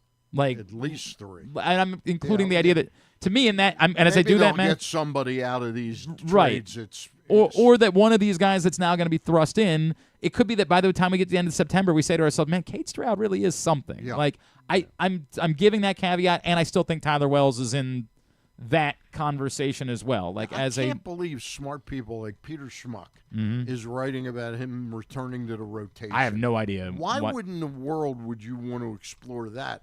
He proved that one time that he was a pretty good relief pitcher. I think a leverage reliever. Yeah. I think Tyler Wells, the leverage reliever. Tossing the ball to Bautista. 100%. Yeah. And what is Tyler Wells as a starter? A back end of the rotation starter? You don't need a back end of the rotation starter. What he is he's better than that, but he's going to break down. I think he can be better than that, right? Like, I think that's between those two things. The math works out to he's a bullpen arm. That's what he is. Yeah. So I'm putting him in that equation. So when I say 3, to your point, it really is 4. But I'm saying I think Tyler Wells is one of those guys. So that's why I say 3. Yeah. So 2 starters, 1's a high top end of the rotation, 3 legitimate leverage relievers, and to me, 1 more viable bat. And I think that has to be an outfield bat, right? Where else is it going to come from? Yeah. 1 more viable bat, veteran bat with some pop into the order. That's what they have to do. Now, they don't have to sign all of it. Some of it can be via trade, as we talked about with these assets they've acquired. But if they think the process was correct last year and the results were the problem, then my concern, and maybe they're just saying that Mike Elias is saying that to cover his own ass. Maybe he knows the process was poor. But if the idea is we can replicate the same process of stealth additions and adding into the margins this offseason because we just got bad luck this year, then that becomes very concerning to me. I think it has to be recognition that the process is, yes, the injuries are real, but the process was part of the problem as well. I asked when you get a chance to listen to the whole interview today, I asked the question. I said, Mike, you've done a pretty darn good job developing position players. But I didn't throw my heavy weapon at him that you've drafted 51 pitchers prior to this draft, and Cade Stroud has made it to the major leagues. But I said, but you've had trouble develop. I know your philosophy is that you can get pitching in all different ways, and he has. Kyle Bradish, Cade Povich, Jorge Lopez. I mean, he's picked up decent people here and there, but you'd think just by chance they would have developed a couple of their own pitchers. I said, are you at all happy with the development? And he sort of danced around it, but couldn't deny it. There's no defending it. There's no defending it. There's no way to do it. He said we've got to do a better job at developing our own. Well, there's no question about that, but then it's the flip side of you knew that you weren't doing this. Right. And there was always going to have to be a tax paid, and that's part of the problem here is the notion of if you bring up, and other people have brought up to me, well, they have traded for pitchers before, and they have had some. I don't think they've proven they're any better at it than any other organization is. No. I think the one steal that he got was Kyle Bradish. Mm-hmm. And by the way, that trade included that guy Brinovic, who unfortunately had Tommy John surgery. He was at one time a very potentially, high-end, and Isaac Matson, who was went on pitching to the in Pirates, the Pirates, right? and he's in the twos with his ERA in middle relief. So he's picked up a few pitchers but that I are think good, but they don't develop any right. And I pitching. think their hit rate on trading for pitchers is roughly the same as any other organization. Where I'd say it's lesser than. Okay. Yeah, I'd say it's lesser. Okay. I mean, Flaherty was a miss. Oh, especially if you were only going to use that's, Flaherty, yep. that your Kohler win was a miss. That's fair. know. Yep, that's fair. Those are definitely standouts and in the other way. Yeah. I just like the process has to be different. It has to change. And it doesn't have to be the definition of insanity. Right, is doing the same thing over and over again, expecting 100%. A different result. And I think that's why that particular line triggers Orioles fans, because it feels like you're saying, yeah, we didn't do anything wrong. This is nothing but bad luck. If we do this all the exact same way, we're gonna get better results. And that's I didn't pick that tenor up of the whole interview. That didn't stand out to me, and I don't think he's saying that. Okay. And I'm not a Mike Elias apologist or defender. You know, I think their record developing pitching. You can say, hey, we're going to develop our hitters, and he admitted we didn't use heavy draft capital when I came in to do the rebuild. We wanted to get certain players, and I understand that. I don't want now. You know, I hope this Slater DeBrune is fantastic. Of course, right. But I would have liked to seen a couple more. You had pitchers. 4 picks in the top 40. That one of them maybe could have been. I get it. I completely understand. Stan, I don't think you and I have had this conversation in a while. Yeah. That said, if David Rubenstein called you up today, because I know, again, you're probably cousins. I mean, like, this is just the way that you're cousins with everybody. If he called you up today and said, Stan, I just want to pick your brain for a minute, right? Said, I'm on the fence about Mike. Yeah. I had great reverence. We know David Rubenstein had great reverence for him when he arrived. Right. But this has not gone the way that I expected it to go, and I gave him kind of carte blanche here. Mm-hmm. I want to know what you think about, should we keep going with Mike and the way he does things, or should I look to go get someone this offseason? We're doing a manager search anyway. Right. What would you say to David Rubenstein in that moment? That's a great question. And I've got to be honest, I'm on the fence because of this pitching development thing. I think one pitcher out of 51, and that math is marginal. Right. It's unacceptable. Mm-hmm. You know. That's a failing. You have failed in that way. There's it's not the verdict is out. It's not. You have failed in that department. You can say all you want that, and I think that the fact that he traded for Boston Bateman, who was a number 2 pick by the Padres last year, the fact that he did take 2 pitchers in the top 6, second round, those two pitchers, the one from Michigan State and Georgia, I think he's acknowledging Zerwa and Quinn. Right. Yeah. I think he's acknowledging that he's not doing it right. But I don't think that Mike is necessarily picking bad pitchers. I don't think they have people there that are teaching pitching effectively. And that's, to me, is a problem. I think a lot of people believe, and you know, my opinion was I thought they should have hired a manager in season, right? And I haven't. They're clearly not, but I haven't changed that opinion. My opinion has been every day that goes by that you don't have a manager in place is bad. That's a bad thing for any organization. It's bad when you're doing that with a head coach, and it's bad. There is rarely an instance where it's beneficial for you to have a lame duck leader ever in any sport. That's my opinion.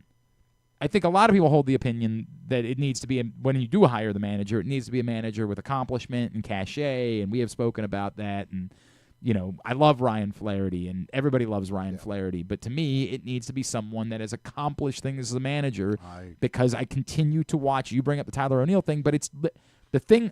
I wish I could remember all the. Was it Stallings or Jackson that was catching on the goofy thing down to second base last week in the afternoon game that we were watching?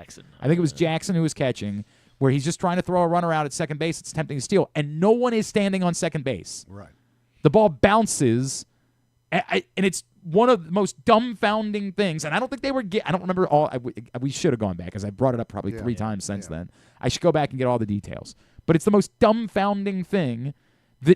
How does this happen with a Major League Baseball team? And I'm not. The blame does go to the players, undoubtedly. But to me, it's the accountability that comes with not having a legitimate freaking culture manager around to say this will not happen here, period. There will not be these moments where your head is just not in the game. We are not doing this. That would not happen with Buck Showalter. Correct. And yes, I think in a lot of ways we're spoiled by, we just think about Buck. We think about what he did for the culture and accountability of a baseball team, and we want that. Give us that immediately. And I get it. He didn't win a World Series. I understand the story on Buck. But Buck brought that. That's my opinion. But I do think that what you bring up is where it goes beyond that. You need more experience on the coaching staff than what you've had. You need more baseball people throughout the organization that can have thoughts and have input. And it's neat that we called Adam Jones Ambassador Jones, but Adam is not involved with baseball in any way. You need more people that are involved. I would have liked him to have been. I would have loved for Adam Jones to have been involved with baseball. And I get it. Adam's life is too good. They can't get Adam Jones. They can't, because he's happy. He's very happy doing what he's doing. Yep. I'm not really knocking the Orioles for they couldn't get Adam Jones to take a baseball role with this team. It would be impossible for that to happen. But somebody to have more of it. That's the type of stuff that I feel like it has to.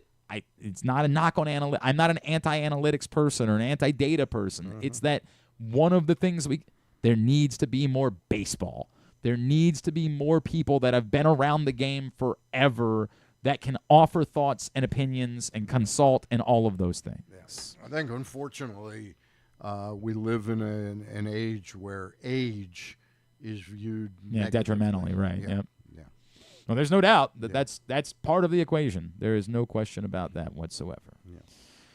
Let's go over when we come back in. We'll do this week in the rest of baseball, but it'll mostly just be Griffin catching us. Do we have to? Oh, why do you hate this week in the rest of baseball? You want to talk about Ravens training camp, Stan? No, not particularly. I'll talk about. We can do that. We can. Gonna break down Dayton Wade this week in training camp. Yeah. This week in the rest of training camp. We can go camping. They do have their first. Griffin, actually, did you watch the football game last night? I watched a little bit of it. Yeah. Which football? Trey Lance looked pretty good. The Hall of Fame game was last night, Stan. Trey Lance. The first preseason football game was last night. Who played? The Lions. The Lions and the Chargers? Yes. Yeah, the Lions and the Chargers. And guess who won? The Harbaugh one, of course. The one that he was treated it like a Super Bowl, right? Trey Lance, if he can, if he can keep facing third-string defenders, he might figure this NFL thing out. You think he might be an NFL quarterback if he could do that? Who is he with now? The Chargers. Chargers, yeah. He didn't stay with Dallas? He was with the 49ers for a minute. Right. Then didn't was they drafted by trade the him to Niners. Dallas Yeah, last they traded year? him to Dallas, and now he's signed he's making $2 million this year. Anyway, the only thing I had no interest in the game.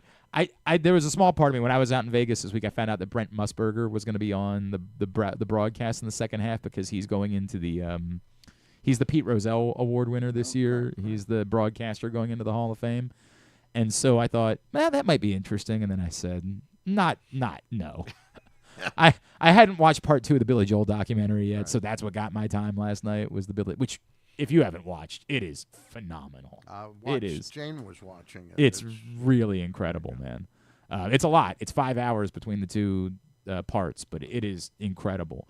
So the only thing that was getting my attention on Twitter, did you see the first down? Did you get to see any of those while you were watching last night? The old the Hawkeye, yeah. I mean, so they're experimenting with that apparently in the preseason. I don't think he can be that upset with it. I mean, outside of just people being old and wanting to be like, this isn't football, I don't think there's any reason to be upset with it. They are experimenting with Hawkeye for first down. Instead of the chains, right, using digital line markings in order to measure for first downs. Now, that's still a little bit goofy because there's a guy guessing where the ball was. Right, like, right. You still have that. This isn't like tennis where it can measure where the ball. There's still a human. It's like, I think that's where the ball was when you were down, right, and putting it down, and then the only factual measurement is the measurement of 10 yards from the last spot that they marked. That part is fact. They've got that, and so in that way, like, it's good, but they also had that they with put like a chip on the lace or something. We have talked about that, Stan, for so long that it seems like the technology exists. How come Griffin hasn't invented that yet? I mean, he's got so much spare time. I think it's been invented. I just don't feel like it.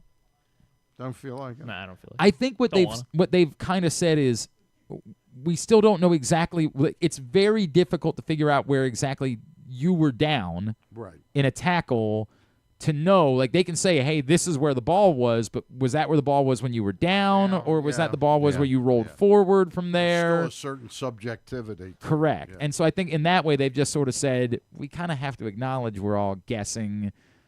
We think mostly these guys do a pretty good job of guessing. I would say, and I don't have anything that proves this, but from the naked eye, I think that the football officials, as far as spotting the ball, do a better job than like balls and strike callers. Like the percentage to me seems to be better with that than balls and strikes are. I agree. Particularly that guy that was doing the Orioles game on, was that Monday night? Jesus Christ, who was that? Walsh, right? That guy. That whole series was terrible. Awful. It's crazy. The other night I was up late and I'm watching the Mets and the Padres, and the home plate umpire was a guy named Emil Jimenez, and he made a couple calls behind home plate. One of them, he struck Soto out on a pitch that was like up at his shoulders. Mm-hmm. And so I said something to Dubroff, and Dubroff goes, let me look him up where he's – and he's ranked one of the top ball and strike umpires. Emil Jimenez. Brother. Emil Jimenez. ABS today, ABS tomorrow, ABS forever. We got this week and the rest of baseball. When we come back in. We do. There were a lot more trades yesterday that didn't involve the Baltimore Orioles in any way. Griffin will get us caught up. He's going to break them all down. Yeah, where's... It was Brian Walsh, by the way. Brian Walsh. Walsh, Who missed the one that was center. Yeah, this is unreal. Good on Ben. Ben was relentless. What? Good on Ben for that.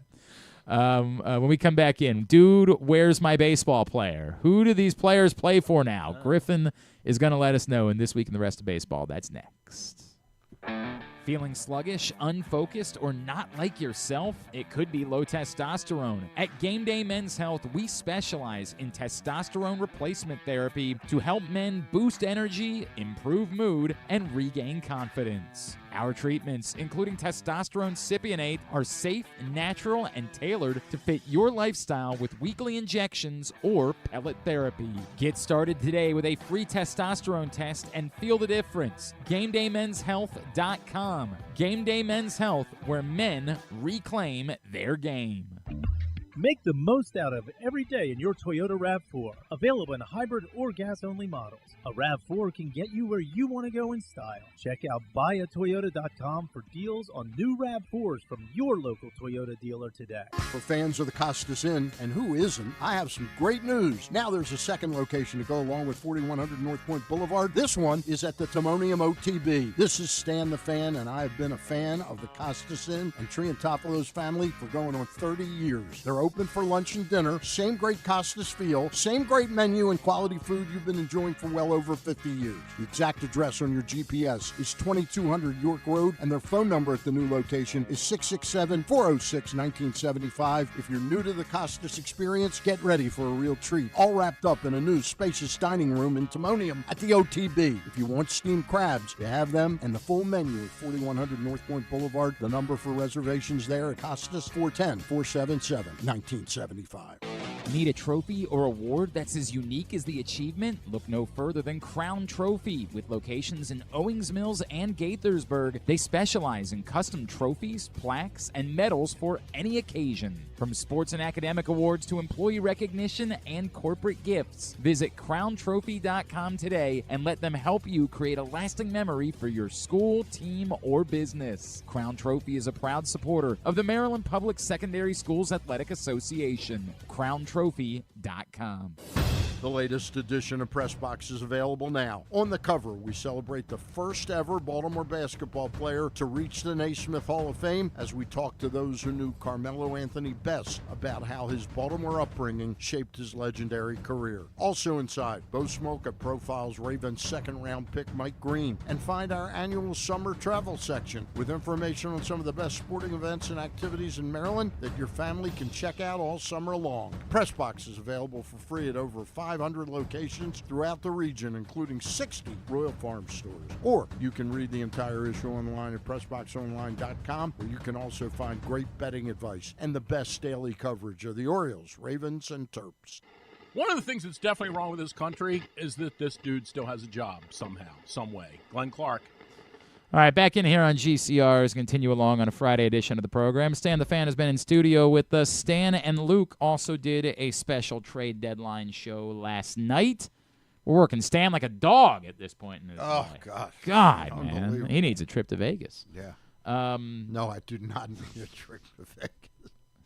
Were you a Vegas guy at all at any point in your life? Yeah, I've been there about 3 or 4 times. Okay. Yeah. I was never the only reason I was a Vegas person is because I had family there, right? Like otherwise, you know, it's not my scene. But don't get me wrong. I had the misfortune early on when Atlantic City, I was a big Atlantic City person before gambling got there. Okay. And was very excited about the possibility. Was it more of like gambling. A beach town at that point? It was a beach town. It was like Ocean City, only on steroids, you know. And more culture and more. There was music. There was there was like a lot of stuff there. But anyway, I had the misfortune when gambling came. I went with a bunch of guys. It was during the 1986 World Series. I went with my cousin Stuart and about 6 or 7 friends. Just keep track, Griffin. Can you do me a favor? Can we get a Stan, much like we have this board? Yeah. Can we get? Well, this can go because it's over. This could go if we want, and we replace it with a Stan cousin counter. Should we burn that?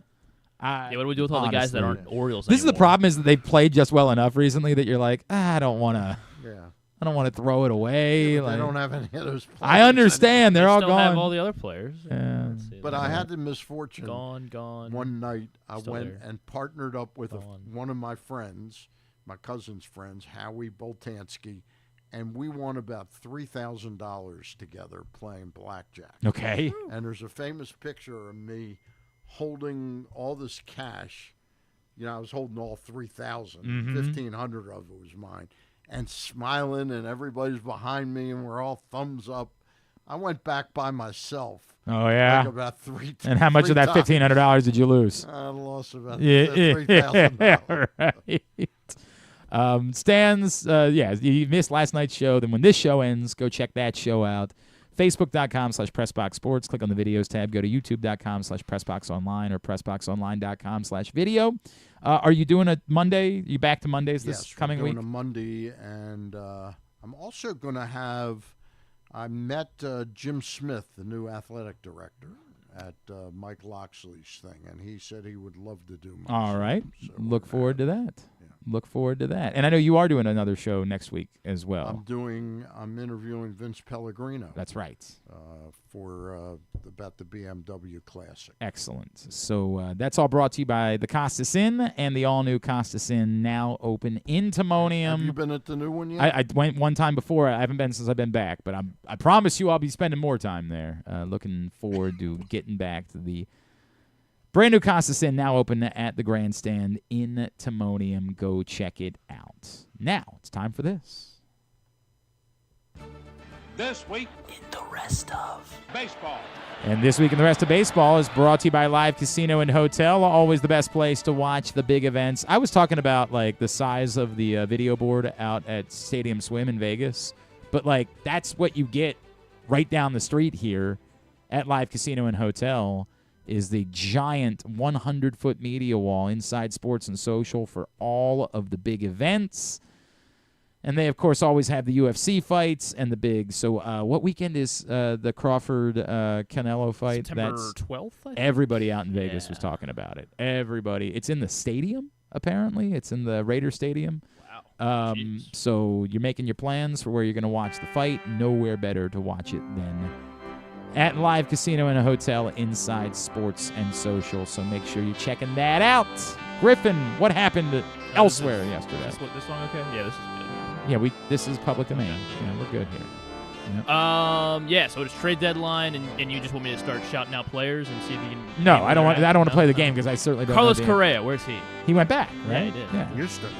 Went back to the Astros. Jahan Duran to the Phillies. Let's see. I'm trying to. All right. So who were your winners and losers? My winners and losers. I mean, kind of similar to everyone. It's hard to look at the Mets, Padres, and Yankees and not say that they have the 3 best bullpens in baseball now, and I think that's going to help them, get over the hump. I think that's probably the big takeaway for the upper end. You didn't mention that they picked up Austin Slater. That's right. That's true. Yeah, I mean, with Aaron Judge down, he's the perfect bridge to yeah, get that's through that. right. You just need to cover like a couple of weeks.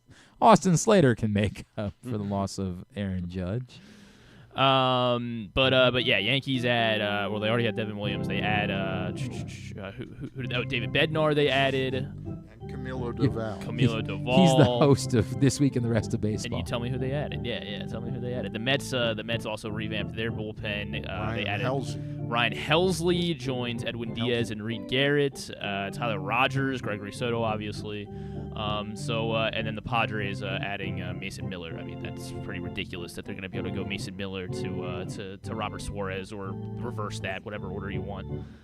So those 3 teams, it's hard to look at them and say they're not the big winners. The Mariners and Phillies, I think, did well. They didn't quite add, I guess, quite as much, quantity as those big 3 did, but the Mariners, they get a lot of bats. Yeah. Phillies got Duran, the relief pitcher. That's right. They needed a center. They needed a true center fielder too. Watching Brandon Marsh play center field was, I think, a lot of Philly fans were getting sick of watching him out there. So they add Harrison Bader to get as their center fielder, and the Mariners obviously are always needing offense, and they picked up the Diamondbacks lineup that was playing sub 500 baseball, but we'll see how Josh Naylor and Eugenio Suarez do in Seattle. So I think those were the bigger winners. So something that you might have missed from this week. By the way, just perhaps worth noting, Colton Cowser is not in center field today. The lineup's out? Yeah. Dylan Carlson is the center fielder. We should have played Stan, I guess, the lineup. That's what we Oh, you want to do that? Holiday leading off. Yes. At second. Westberg batting second. Where's he playing? He's going to play third base. base. What are you playing? That's why I'm asking Stan. Right. Gunnar at short. Yeah. Batting third. Tyler O'Neill. No. Adley batting fourth. Adley again batting fourth. He's catching. Tyler O'Neill DHing. Right field. Right. Yes. Right. Then O'Hearn and Mullins. Yes. That's definitely. They're not really traded. Right. Mayo batting sixth at first base. There's somebody before that. Batting sixth would be. I don't know who's on this team again. We just brought him up a second ago. Cowser? Yes, in left field. Yes. Left field. Then Mayo seventh at first. Okay. Base. And then batting eighth would be the DH, I guess. No. So we have a second. The other guy we just brought up. Jeremiah Jackson. Well, we'll get to him. Okay. Jordan Adams. No, the guy that I just brought up that's playing center field today. Oh, Dylan Carlson. Thank you. Dylan Carlson. Okay, yeah. Sorry, I was trying to block that out because I wanted to play the game. Yeah. It's Jeremiah Jackson DHing batting. Jeremiah Jackson is DHing in batting ninth today. Nice. Correct. That's what you're supposed to do with the DH. Right. So that is, by the way, how much do we read into that? Because I think most people assume that with, Mullins being gone, Cowser becomes the everyday center fielder. But as Stan and you and I have talked about before, if he's not the long-term center fielder, then what is the point of moving him over to center field for the short term? Right. If they, in their mind, it's still Mike Trout. Yeah, it's their guy. If they still think it's long-term Enrique Bradfield, I just feel like you're gonna need. You're gonna see plenty of Cowser. I think you're gonna need more corner outfield at bats. Yeah, and moving I think forward. Beavers is gonna be one of those. I 100%. think Beavers comes up well before Basayo. So the Yankees, while they do add they bolster their bullpen, stronger bullpen. You might not be able to fix stupid though. So this week, I am aware. what was it? I think it was Wednesday's game, might have been Tuesday's game, whatever it was. They were playing the Rays and they were up, I think. Then the Rays came back. They were up 3-2. Volpe hits a solo home run in the bottom of the ninth, ties the game 3-3. Then Austin Wells gets on base, and then he was on first with less than 2 outs. So Trent Grisham decides to bunt him over. Successful sacrifice. They get Grisham out at first. Austin Wells is safe at second, and then starts walking off the field. Thought there were 3 outs. Yeah. And for some reason thought that Grisham was bunting with 2 outs and that the inning was over. So Wells walked off the field, and the go-ahead winning run in the bottom of the 9th inning just gave himself up. And the Yankees did end up going on to win that game. So it didn't. Or they did. Yeah. The Yankees ended up winning that game on Wednesday. So I guess it didn't matter. But yeah, that was just Yankees. I guess that's all. You cannot fix stupid. We talked about Mariners and Phillies. I think the bigger disappointments were the Cubs and Tigers coming away from the deadline. The Cubs didn't really. They needed pitching. They did nothing. They had for starting pitchers. pitching. For starting. Mike Soroka. That's going to fix everything. Yes, the memes were great. He actually pitched better than his numbers for Washington. It seemed because I sort of had him last year in fantasy baseball that's early poor when son he was of a with bitch. the White Sox. Oh God, he didn't know what hit him. But he pitched much better than his numbers. Okay, that didn't help you. He's a 5-inning pitcher. No, they needed a top notch. They did. Jameson Taillon's supposed to come back from the IL, but yeah, it's not like he's a game 1 playoff starter. Yeah. So they added Mike Soroka. Those were the good memes. It was like when you need Joe Ryan, but you don't have Joe Ryan money. Best I can do is Mike Soroka. Yeah. I was shocked that the Dodgers didn't do more. I like Brock Stewart a lot if he can stay healthy. But Alex Call is going to be like the NLCS MVP. Alex Call is a nice little player, but to go from Stephen Kwan to Alex, when I saw that they picked him up, I go, why would they pick him up? They're getting Stephen. And then I go, no, they're not getting Stephen. Not getting Stephen Kwan. Well, they're a poverty franchise, so it's like exactly. That's what the Dodgers are. I think there was a lot of people that were happy to see that the Padres' Cleveland, big brother. That Cleveland didn't just trade Stephen Kwan. Like it is. I don't remember what the week. What was the? Remember the tweet that we referenced from Buster Olney that was about, somebody going to free agency, and it was. He was on a podcast and he said, so and so is going to get $300 million. It's just a question of whether Tarek Skubal is going to get $300 million. It's just a question of whether it's going to be the Yankees, Mets, or Dodgers, and it really elicited this throwaway thing from Buster Olney, which is almost certainly accurate, right? Elicited a lot of response about the dystopian nature of baseball. That here it is, this guy that's been a revelation and has made this franchise relevant and is terribly, and all we're talking about is which New York or LA team he's going to play for in a couple of years, and it's not good. And it's the same time that we haven't really talked a lot about the Bryce Harper, Rob Manfred thing. No, yeah, I was going to dive into that. This weekend of I was doing trade stuff first. Yeah, there's just been so much going on. Yeah, there has been a lot going on. And there's still one other thing I wanted to do today, but now we're running out of time. So another loser is the Giants, because Bob Nightingale pointed this out. The Giants, obviously they traded for Rafael Devers, thought they were going to be challenging the Dodgers for the NL West title. They've lost 11 of 13. They are 14-25 since June 13th. An MLB worst 14-25 since June 13th. So they just ended up selling. They got rid of they off-ended their bullpen, and they're completely sold. What did Verlander get dealt? No, Verlander did not get dealt. Yeah, so I guess that one's. I love when it was announced that the Giants are willing to listen on Justin Verlander if it's what's best for him and the organization. Nobody wants him. Right. Who's willing to listen on the other side? What do you mean? You got to win the other day. Correct. Correct. And let's see. The Red Sox fans were obviously were very upset. They did add Dustin May, who I know Stan likes. Was a big Dustin May guy. But that's really all they did. Another good meme that I saw was the Red Sox fan. They posted a graphic of Craig Breslow with a quote underneath, and it said, "I thought the deadline was tomorrow." It's not bad. That's not bad. Yeah, I mean they don't have a first baseman. I want to do the other. I want to do the other thing. So I do want to bring up the. They did use, by the way, in acquiring May. Yes. They used one of the players they got. James Higgs was traded to the Dodgers in the Dustin May trade. How about that? Last night, kind of a wild night in one particular baseball game. Griffin. Those 8 runs scored in back-to-back innings by both the Reds and Braves. Sorry, not back-to-back, the same inning. Yes. I was sleeping. Stan. Woke up. I was watching the game. Fell asleep. And suddenly it had gone from 3-3 to 11-3. Yep. And I said, let me just hang in here a minute. I'm watching that whole inning. And I said, I got a feeling they're going to come back here. And it was like one of the most amazing things I ever saw. Reds storm back, score 8 runs, tie the game up 11 apiece. By the way, imagine being the team that came back from down 8 only to lose an extra innings, which is the way that it played out. It was surprising to me. It was the first time it had happened since 2007 that 2 teams scored 8 runs. I can't believe it happened that recently. Yeah, I can't believe that. I can't believe. Now, I can't remember whether it was 8 runs in the 8th inning or it was just 8 runs and the team came back with 8 runs. This was the latest it had ever happened in a game where it was just the third time. It was just the third time in Major League history that both teams scored 8 or more runs in the same inning, according to the Elias Sports Bureau. It was also the third time in the expansion era since 1961 that 2 teams combined for 16 or more hits in the same inning, with each team posting. I had a D3 game this year that both teams. It was the score after 1 inning was 11-8. Nobody cares about you.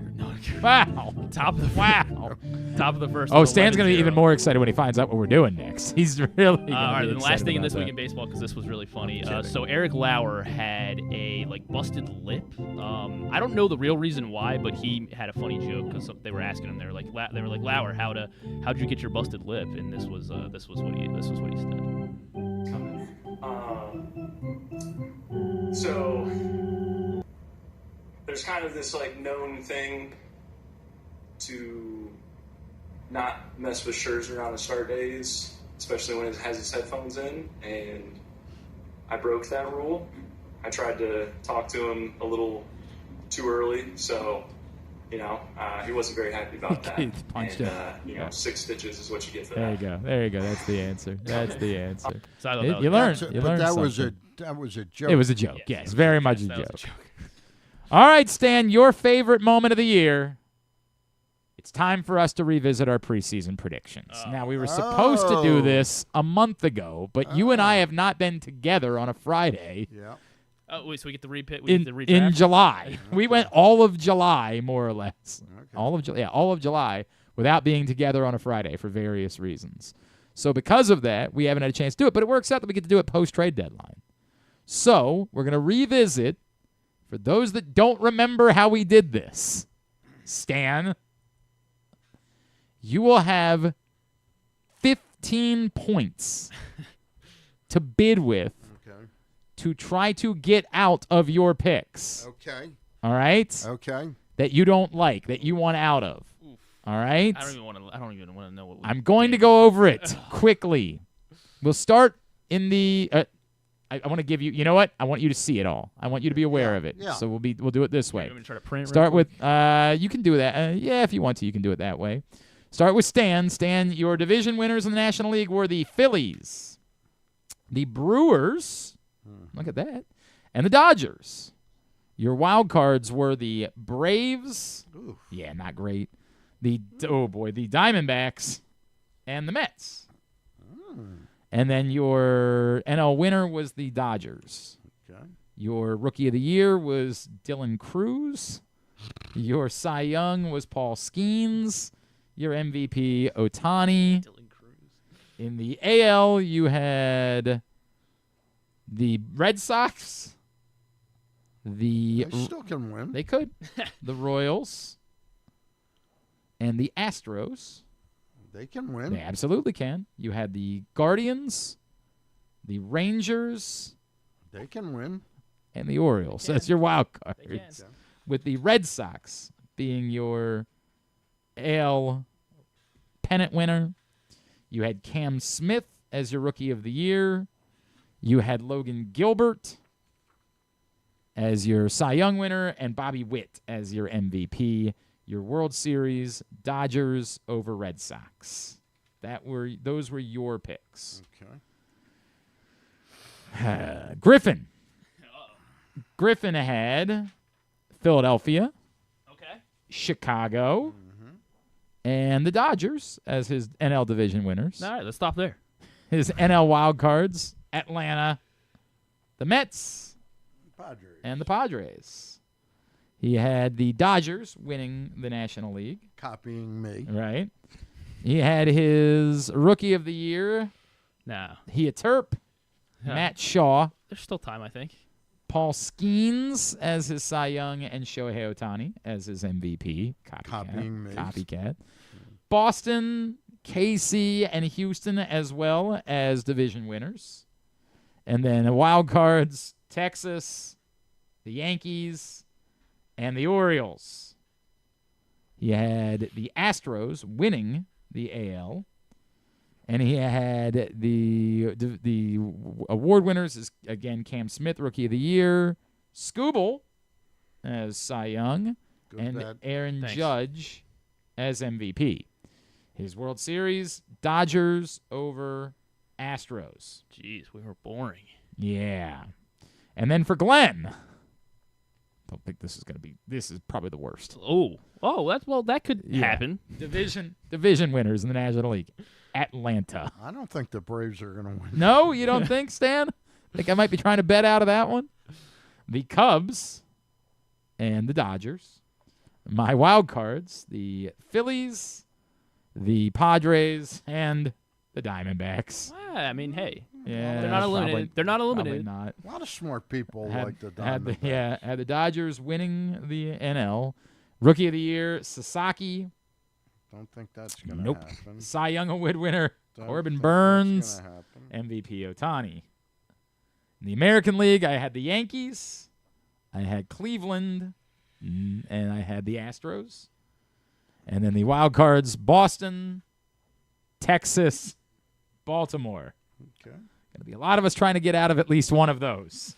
Christian Campbell. Yeah. He's in the minor league. Thank you. Appreciate the reminder. I did have the Astros winning the AL. I did have Christian Campbell as my AL Rookie of the Year. You had Max Fried. Max Fried as the Cy Young, and Bobby Witt, like Stan, as MVP. Right. And I also had the Dodgers over the Astros. So remember, we're going to go one at a time.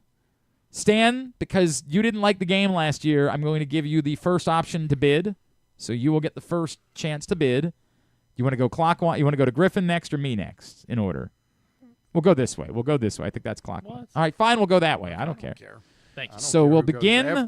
We'll begin with the NL East winner. You have the Philadelphia Phillies. Do you want to bet out of that? I'll stick with the Phillies. Griffin, do you want to bid out of the Philadelphia Phillies as your? The Mets are like currently leading. Is that right? Or no, the Phillies are. I think the Mets. I don't know. They're close. No, I'm gonna stay. How much money do we have? You have 15 points to bet with. Okay. You have 15 points. I, of course, took the Atlanta Braves, so I have no choice but to bet out or the bid out of that. The question is, do I bid on the Mets or the Phillies? So I'm going to get this for one. So we got to deal with that. I'll write it down. Glenn down to 14. I will bid on the Phillies. I will join you guys. I know that's boring, but I am going to the Phillies with 1 point. All right, next up, the NL Central. Griffin, am I allowed to bid on the Mets then if I want? Or? No, you have to choose whether you're bidding or not. You chose not to bid. Okay, got it. That's it. Right. Well, of course, we get screwed again. So. No, you don't get screwed. Well, I should have known. I thought I wanted to bet you. I knew you were going to be betting out of the NL East. Well, then you should have bid. These rules are very. Well, I thought you were just asking. Then I would have tried. Do I want to? You have to lay out a bid. As opposed to. Do you have any idea how auctions work? So Stan gets to pick again, doesn't he? No, it goes in order. We He moved on to chooses. the next That's the way it category. works. This is You're now the ridiculous. NL Central. This is ridiculous. Do you want to bid out of the Chicago Cubs? Why didn't it come back to me? Stop. We go in order. He gets first bid. Oh, okay. Yes. Nah, I will stay. You're staying. I will also choose to stay on the Cubs. Stan, do you want to bid out? Stay on the. You're going to stay on the Brewers. Brewers. That's a very fine pick. So Stan keeps all 15. Next up, the NL West. I would be up first. Rockies. Yeah, a lot I of know. value there. I'm going to choose not to bid out of the Los Angeles Dodgers. Stan, do you want to bid out of the Dodgers? I'm going to bid out of the Dodgers. Yeah? I'm going to bet $1 on all right. the San Diego Padres. I like it. Okay. Griffin, do you want to up that bid? I really would, but I'm not going. You're not going to, so you're going to let Stan have the Padres for $1. Stan gets the Padres for $1. And what do I get if the Dodgers Nothing. still win? I get Nothing at all. Nothing at the end. You lose. All right, now on to the NL pennant winner. We all have the Dodgers. Stan, you have first. Do you want to bid out of the Dodgers as your NL pennant winner? Yes. Okay. I will bid. You don't have to tell us yet. Oh, okay. You just have. You want to bid one? Yeah, I'm going to Bid one to get out of the Dodgers. Griffin, do you want to bid out of the Dodgers as your NL pennant winner? Yeah, I will. I'll bet $2. $2 to get out of the Dodgers. I will not choose to go as high as 3. I will stay with the Dodgers. Stan, do you want to go to 3 to get out of the Dodgers as your NL pennant winner? No, I'll stay with the Dodgers. Staying with the Even Dodgers. though they're, So Griffin for inconsistent. $2, Griffin gets out of the Dodgers. And Griffin, your choice then is? I will take the Philadelphia Phillies. Phillies are the new choice for Griffin with $2. He gets out. All right, now to the award winners. Griffin, you will have the first option to bid out of your Rookie of the Year winner, who was, of course, Matt Shaw. Yeah. Nah, I'm gonna stay. You're gonna stay? Yeah. All right. He's still got like the 5th best odds, I think. Does he? Yeah. All right. I believe you. I am gonna. I don't. It's not gonna Who'd be. you pick? I You- picked Sasaki, Oh, okay. so I am gonna indeed. I'll start the bidding with $1 to get out of Roki Sasaki. Stan, do you want to bid against me to get out of Dylan Cruz? I'm going to stick with Cruz because I honestly I cannot remember other rookies. Well, the favorite right now is Drake Baldwin. Yeah. I, however, will be bidding my $1 on the Miz. The Miz? I will be bidding The wrestler? Yes, exactly right. I will be putting my 1 point to Jacob Mizorowski. That's going to be where I go. Next up is Cy Young winner in the National League, and that would mean that I am first. I had Corbin Burns, so I will obviously be bidding out of Corbin Burns for 1. The two of you both had Paul Skeens. Stan, do you want to bid out of Paul Skeens? I'm going to bid out of Paul Skeens. Whoa! Yeah. Bidding out of the favorite. So you got $2. Griffin, do you want to go to 3 to get out of Paul Skeens? Nah, I'm going to stay. You're going to stay. So now I would have to go to 3 to get out of Corbin Burns, who has no chance of winning. Oh, I'm going to be out of money. This is going to go the opposite of the way that last year I was the one sitting back like, okay. I'm out. Well, you can still outbid me. I'm going 3 to get out of Roki Sasaki. Do you want to go to 4 to get out of Paul Skeens? I'll stay with Skeens. That's the problem. I'm not going to go to 4. I'm torn. Because if I go to Skeens, I'm just nullifying. We'd all get Skeens. So do I go bold and go Zach Wheeler? And I'm assuming or Nick Lodolo. That's true. It could be Nick Lodolo. I assume that's where you would have gone as Wheeler if you would have bid it out of Skeens. Yeah, that's who I was going. I'm gonna go Skeens. Okay. Skeens out. So I'm down to. Does Skeens 10. have a chance? Isn't he like 6 wins or something like that? It's not about wins, Stan. Yeah, you're the wins guy. Yeah. He's the favorite. We all were on Shohei Ohtani. Stan, you would have the first bid here. I assume you're not bidding out of Shohei Ohtani. No, I'll stick with I figured you were probably going to do that. Everybody's going to stick with Shohei Ohtani. Pedro Armstrong's having a good year, man. That's true. He is. Do you want to bid out? Nah. Okay. We all stick with Shohei Ohtani. To the American League. Griffin, you would be up first. We don't get to bid out of our wild cards? Oh, did we not do? Oh, Yeah, I'm sorry. we I'm sorry. okay. We didn't. But we remember we can only bid out of one. Okay. You can So bid we're out of betting- one. so You're we're bidding for the right to switch one Okay. wild card here. Got it. So I'll tell you what, Stan, because I went out of order, I'll give you the first bid. So I've already picked the Padres to be my Right, your LA. penny winner. Right. I'm going to bid $1. You're going to bid $1 to change one of your wild cards. yeah. Griffin? I'll bid $2. All right, I hate that I have to do this because mine don't look good, but I'm going to have to beg out because I'm Yours only could look I'm down to worse. 10. Yeah.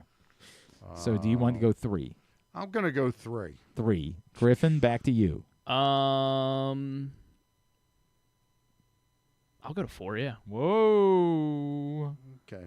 Go ahead, buddy. Griffin gets You're it not going to for go to 4. 5? No, Stan, you're giving up points here. So Braves and Diamondbacks are not making the Griffin will be down to 9.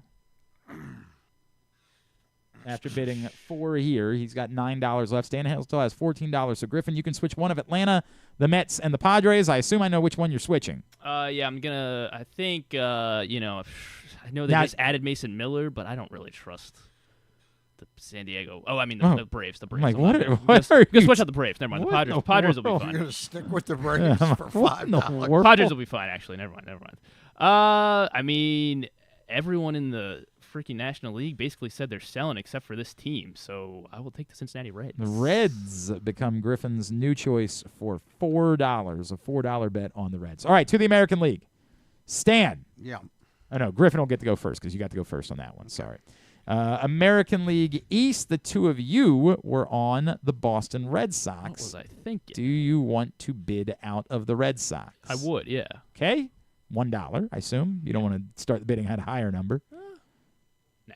No. Okay. Stan, do you want to go $2 to get out of the Boston Red Sox?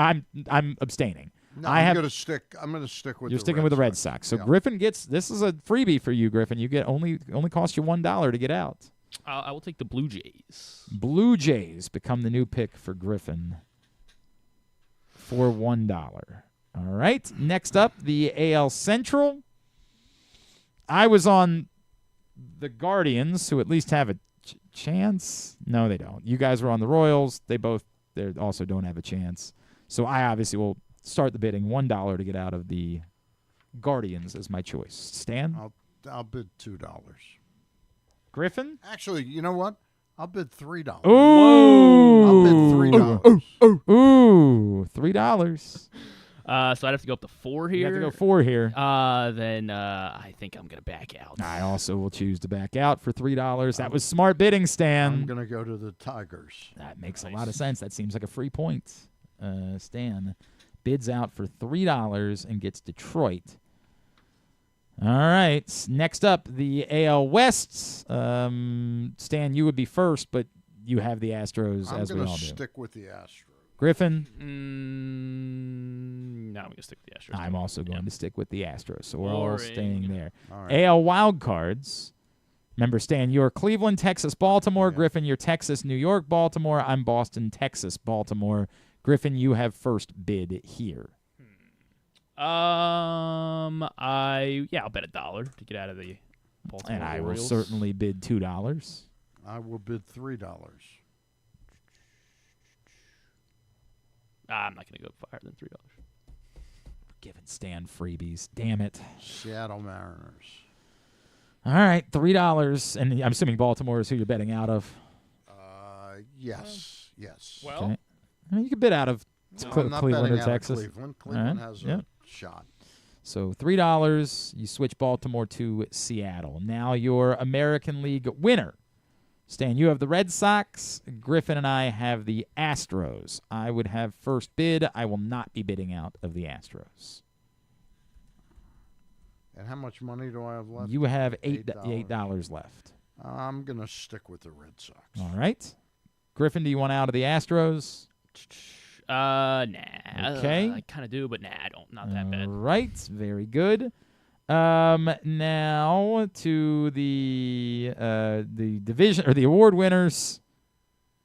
Rookie of the Year, Cam Smith was Stan's pick and Griffin's pick. My pick was Christian Campbell. Stan, do you want to start the bidding to get out of Rookie of the Year? Boy, I have to admit, I'm like, again, I am having a hard time. Oh, there's an overwhelming favorite. Give me that favorite. The guy that hit 4 home runs the other night.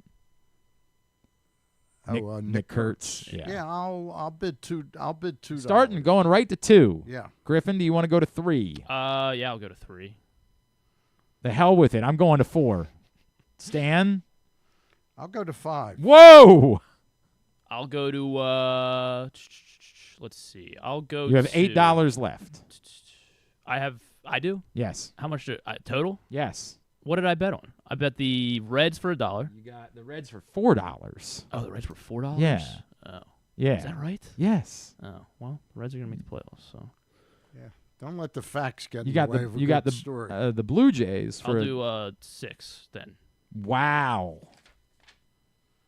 I'm going to have to abstain. I'll go 7. Oh, my God. Stan's throwing it all away right here. I'll take $8. Spending everything else. Yeah, on I'm taking it all. I'm going it's all good, in. You're going to get the point. Yeah. Like, I get that. Okay. Griffin, everything that he had left. He is out of the game. He had left. $8 on Kurtz. All right. I played him, didn't Yeah, I? you got all. You well done, sir. Have fun with Well Cam done. Smith, Stan. Yeah, I've got Christian Campbell. Cam Smith's going to come on. Yeah, I don't. Is that what they traded for 8 guys? We're in trouble so here. they can't play him? Now, so it's down to Stan and I. American League Cy Young. Stan, you had Logan Gilbert. Yep. I had Max Fried. Okay. Stan, or no, who started the bidding last time? You started the bidding. So it'd be me that starts the Go bidding. ahead. So I'll go ahead and start it at $1 to get out of it. I'm going to bid $3. $3. Stan loves to raise the stakes. Yeah. He loves Love to raise the stakes. Raise me some ante. All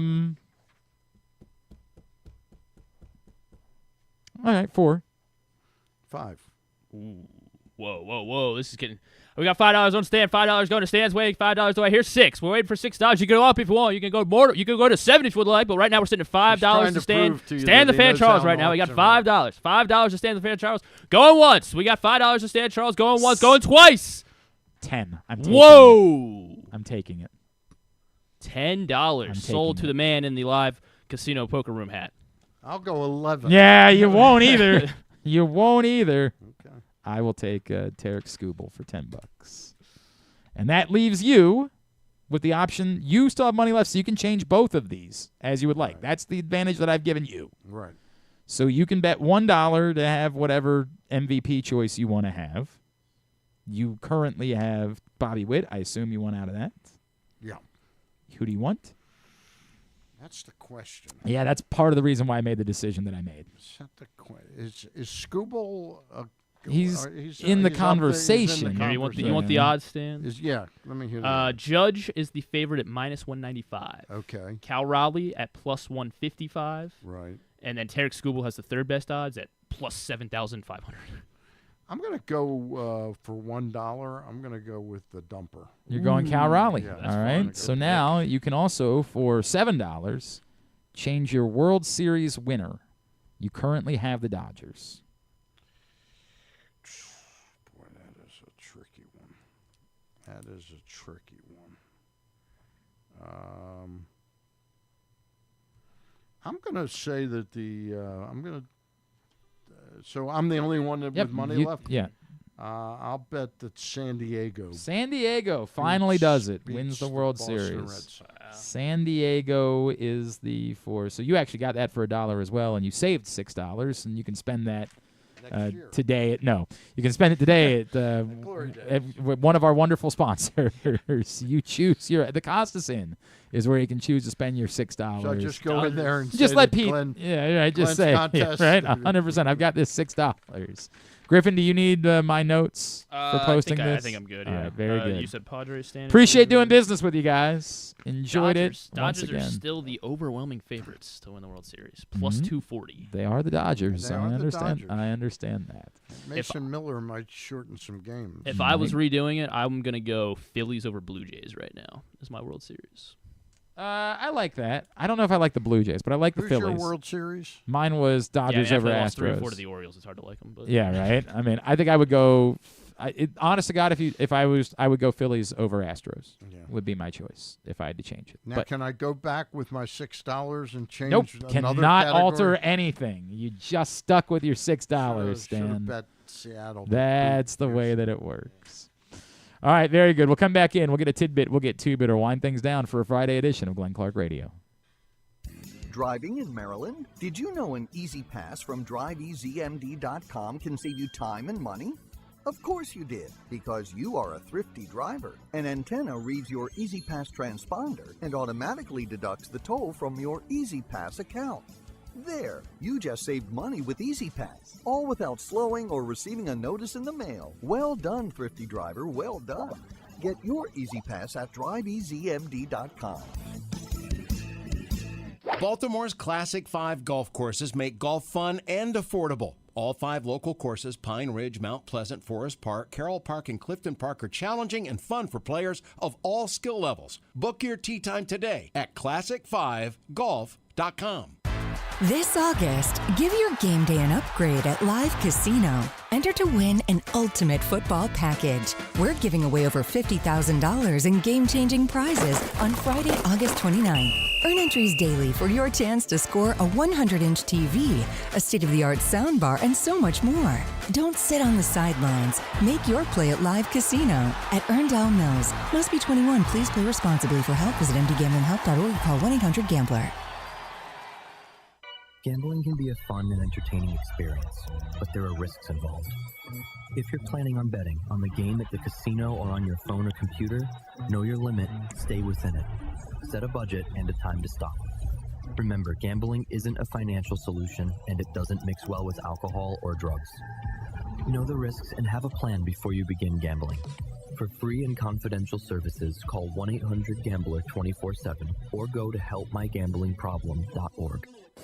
The latest edition of Press Box is available now. On the cover, we celebrate the first ever Baltimore basketball player to reach the Naismith Hall of Fame as we talk to those who knew Carmelo Anthony best about how his Baltimore upbringing shaped his legendary career. Also inside, Bo Smoke profiles Ravens second-round pick Mike Green, and find our annual summer travel section with information on some of the best sporting events and activities in Maryland that your family can check out all summer long. Press Box is available for free at over 500 locations throughout the region, including 60 Royal Farm stores. Or you can read the entire issue online at PressBoxOnline.com, where you can also find great betting advice and the best daily coverage of the Orioles, Ravens, and Terps.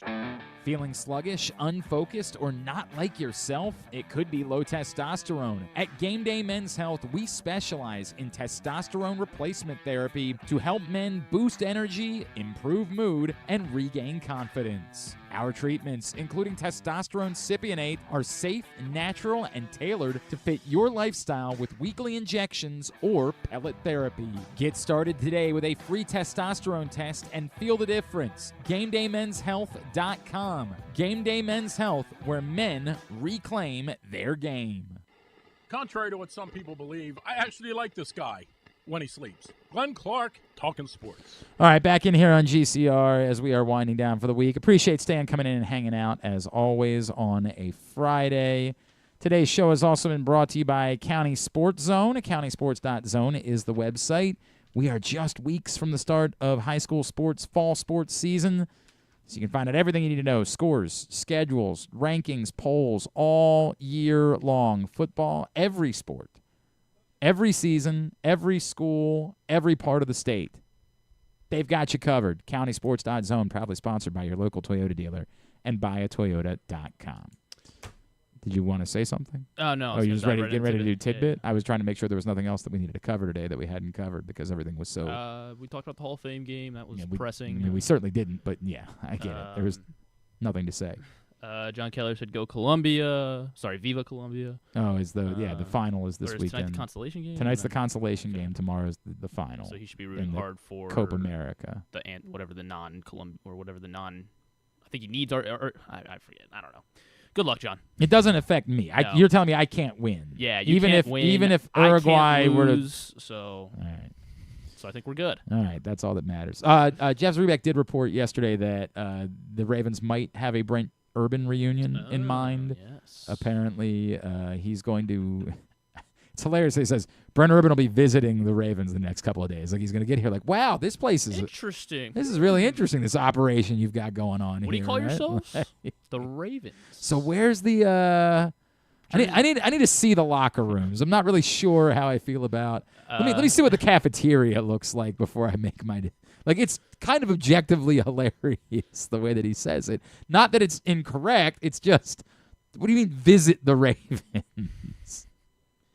Isaiah Likely tweeted 5 minutes ago. Now the clock begins. See y'all soon. I love that. Yeah, we will see. We've talked about the fact that they're a little bit thinner in the defensive front than we're used to Ravens teams being. They did Not with bring Brent in, Urban back.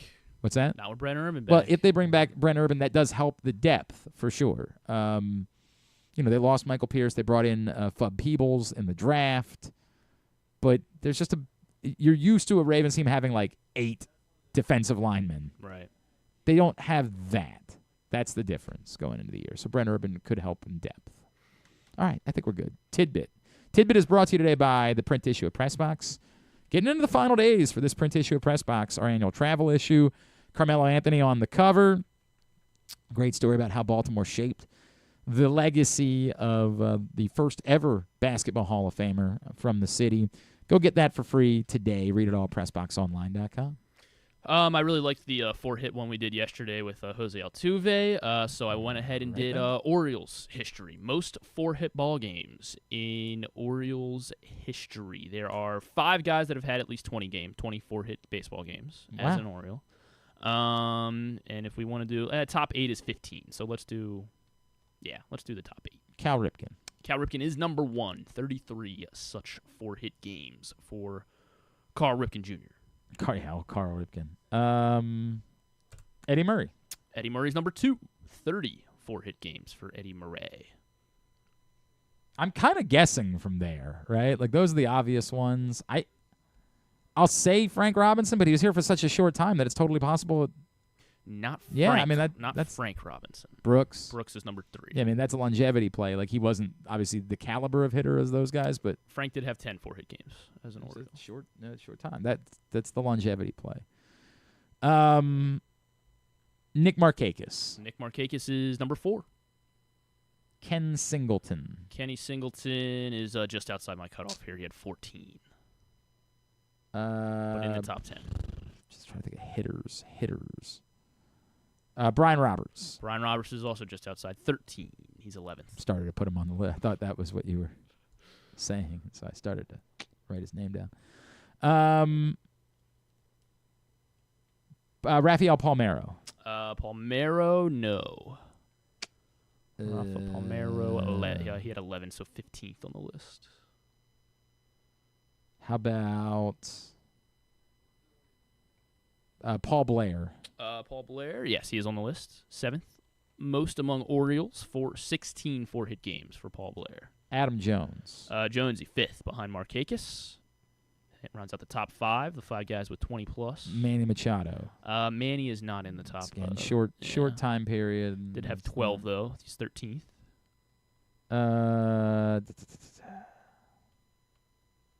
How about Chris Hoyles? No Chris Hoyles. How about, I'm just guessing now, Roberto Alomar? Alomar. Very short time He's period. tied with Ken Singleton. Way too short a so time period. you'll get the top 10 now at this point. And top 11. Miguel Tejada. Tejada's 8th, right behind Paul Blair, and we're just missing number 6 on the list. Brady Anderson. Not Brady. How about God? How about Boog Powell? Not Boog. Another center fielder.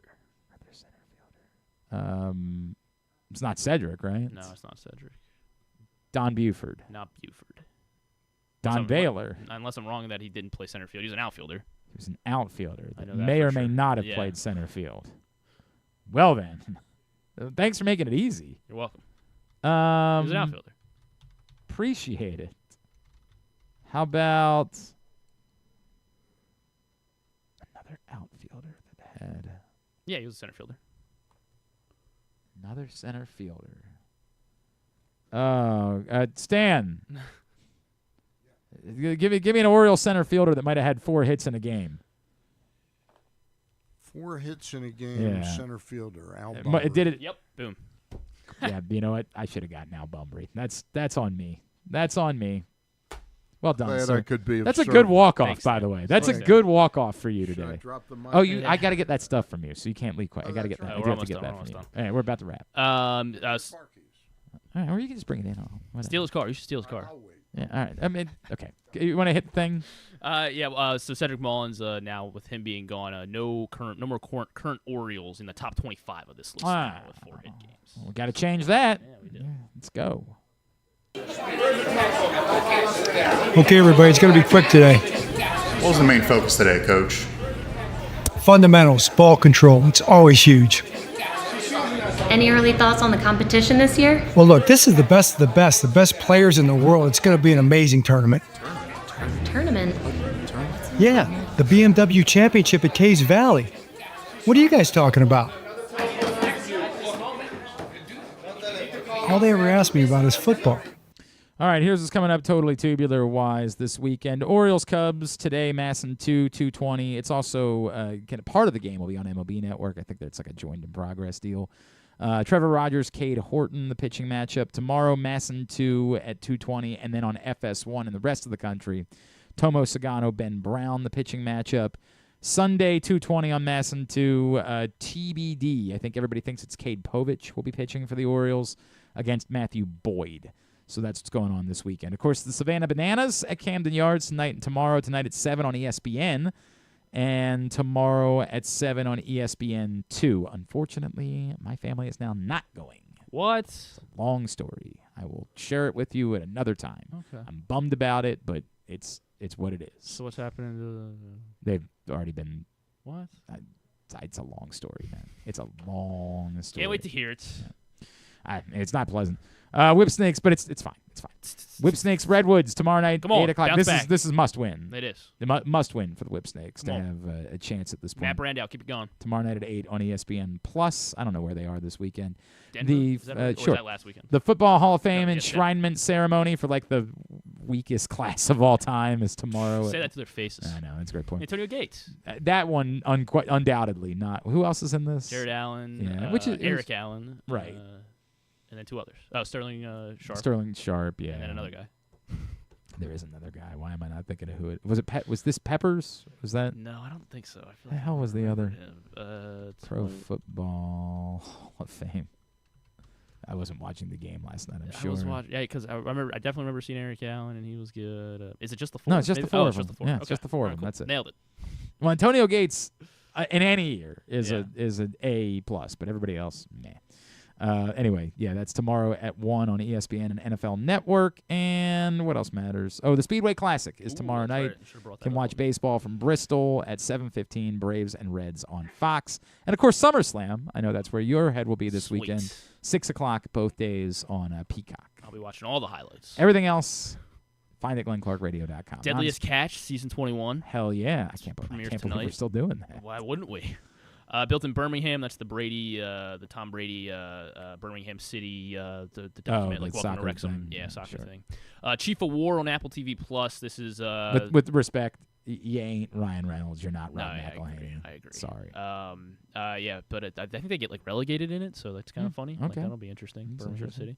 City. Jason Momoa plays a warrior. This is Chief of War on Apple TV Okay. Plus, trying to unify the Hawaiian Islands before Western colonization in the late 18th century. All the trailers Sure. look epic. Okay. I'm not sure what the story is going. Well, I mean, it's going to be that. That's going to be the plot, but it looks pretty well done. Okay. And Jason Momoa is involved, so.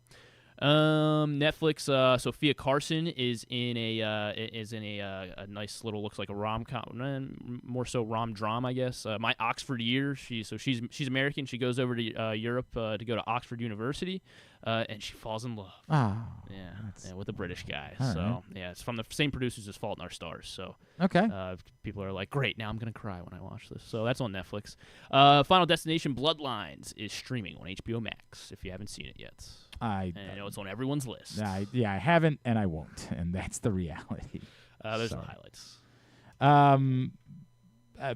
But today they're announcing that they're doing a press conference today in Frederick. We're all working under the assumption that this is the announcement that they're moving the Orioles single A affiliate back to Frederick starting next year.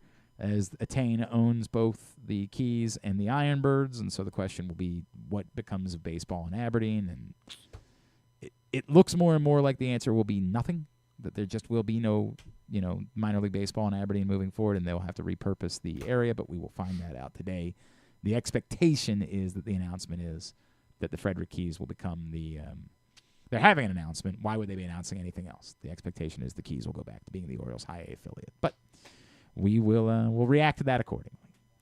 Thanks today to Stan, thanks to Matt Eddy, and thanks as well to a great segment with Jonathan Mayo. We'll get all that up in the greatest hits section of the... What is he fighting? Is he wrestling this weekend? They don't have he's not on SummerSlam. He's in the other company. Maybe this is his. This is like they just introduce get to him. Let's go, Max. You're the best wrestler alive. Let's go, Max. You're the best wrestler alive. Cody's wrestling this weekend, right? So let's go, Cody. We gotta work on this. Tab at GlennClarkRadio.com. The Bat Around on Sunday night with Paul and Zach, and then we'll be back on Monday. Thanks to everybody at PressBox, all of our great sponsors and partners, including Live Casino and Hotel, Maryland 5-Star, Game Day Men's Health, BMW Championship, Crown Trophy, Easy Pass, Baltimore's Classic 5 Golf Courses, HelpMyGamblingProblem.org, at the Costa Sin, Maryland Sports, your local Toyota dealer, buyatoyota.com. Thanks to Griffin, at Griffin_Bass. Follow us, Twitter, Instagram, and TikTok, at Glenn Clark Radio. Have a great weekend. Go Birds, go Whip Snakes. Duke sucks.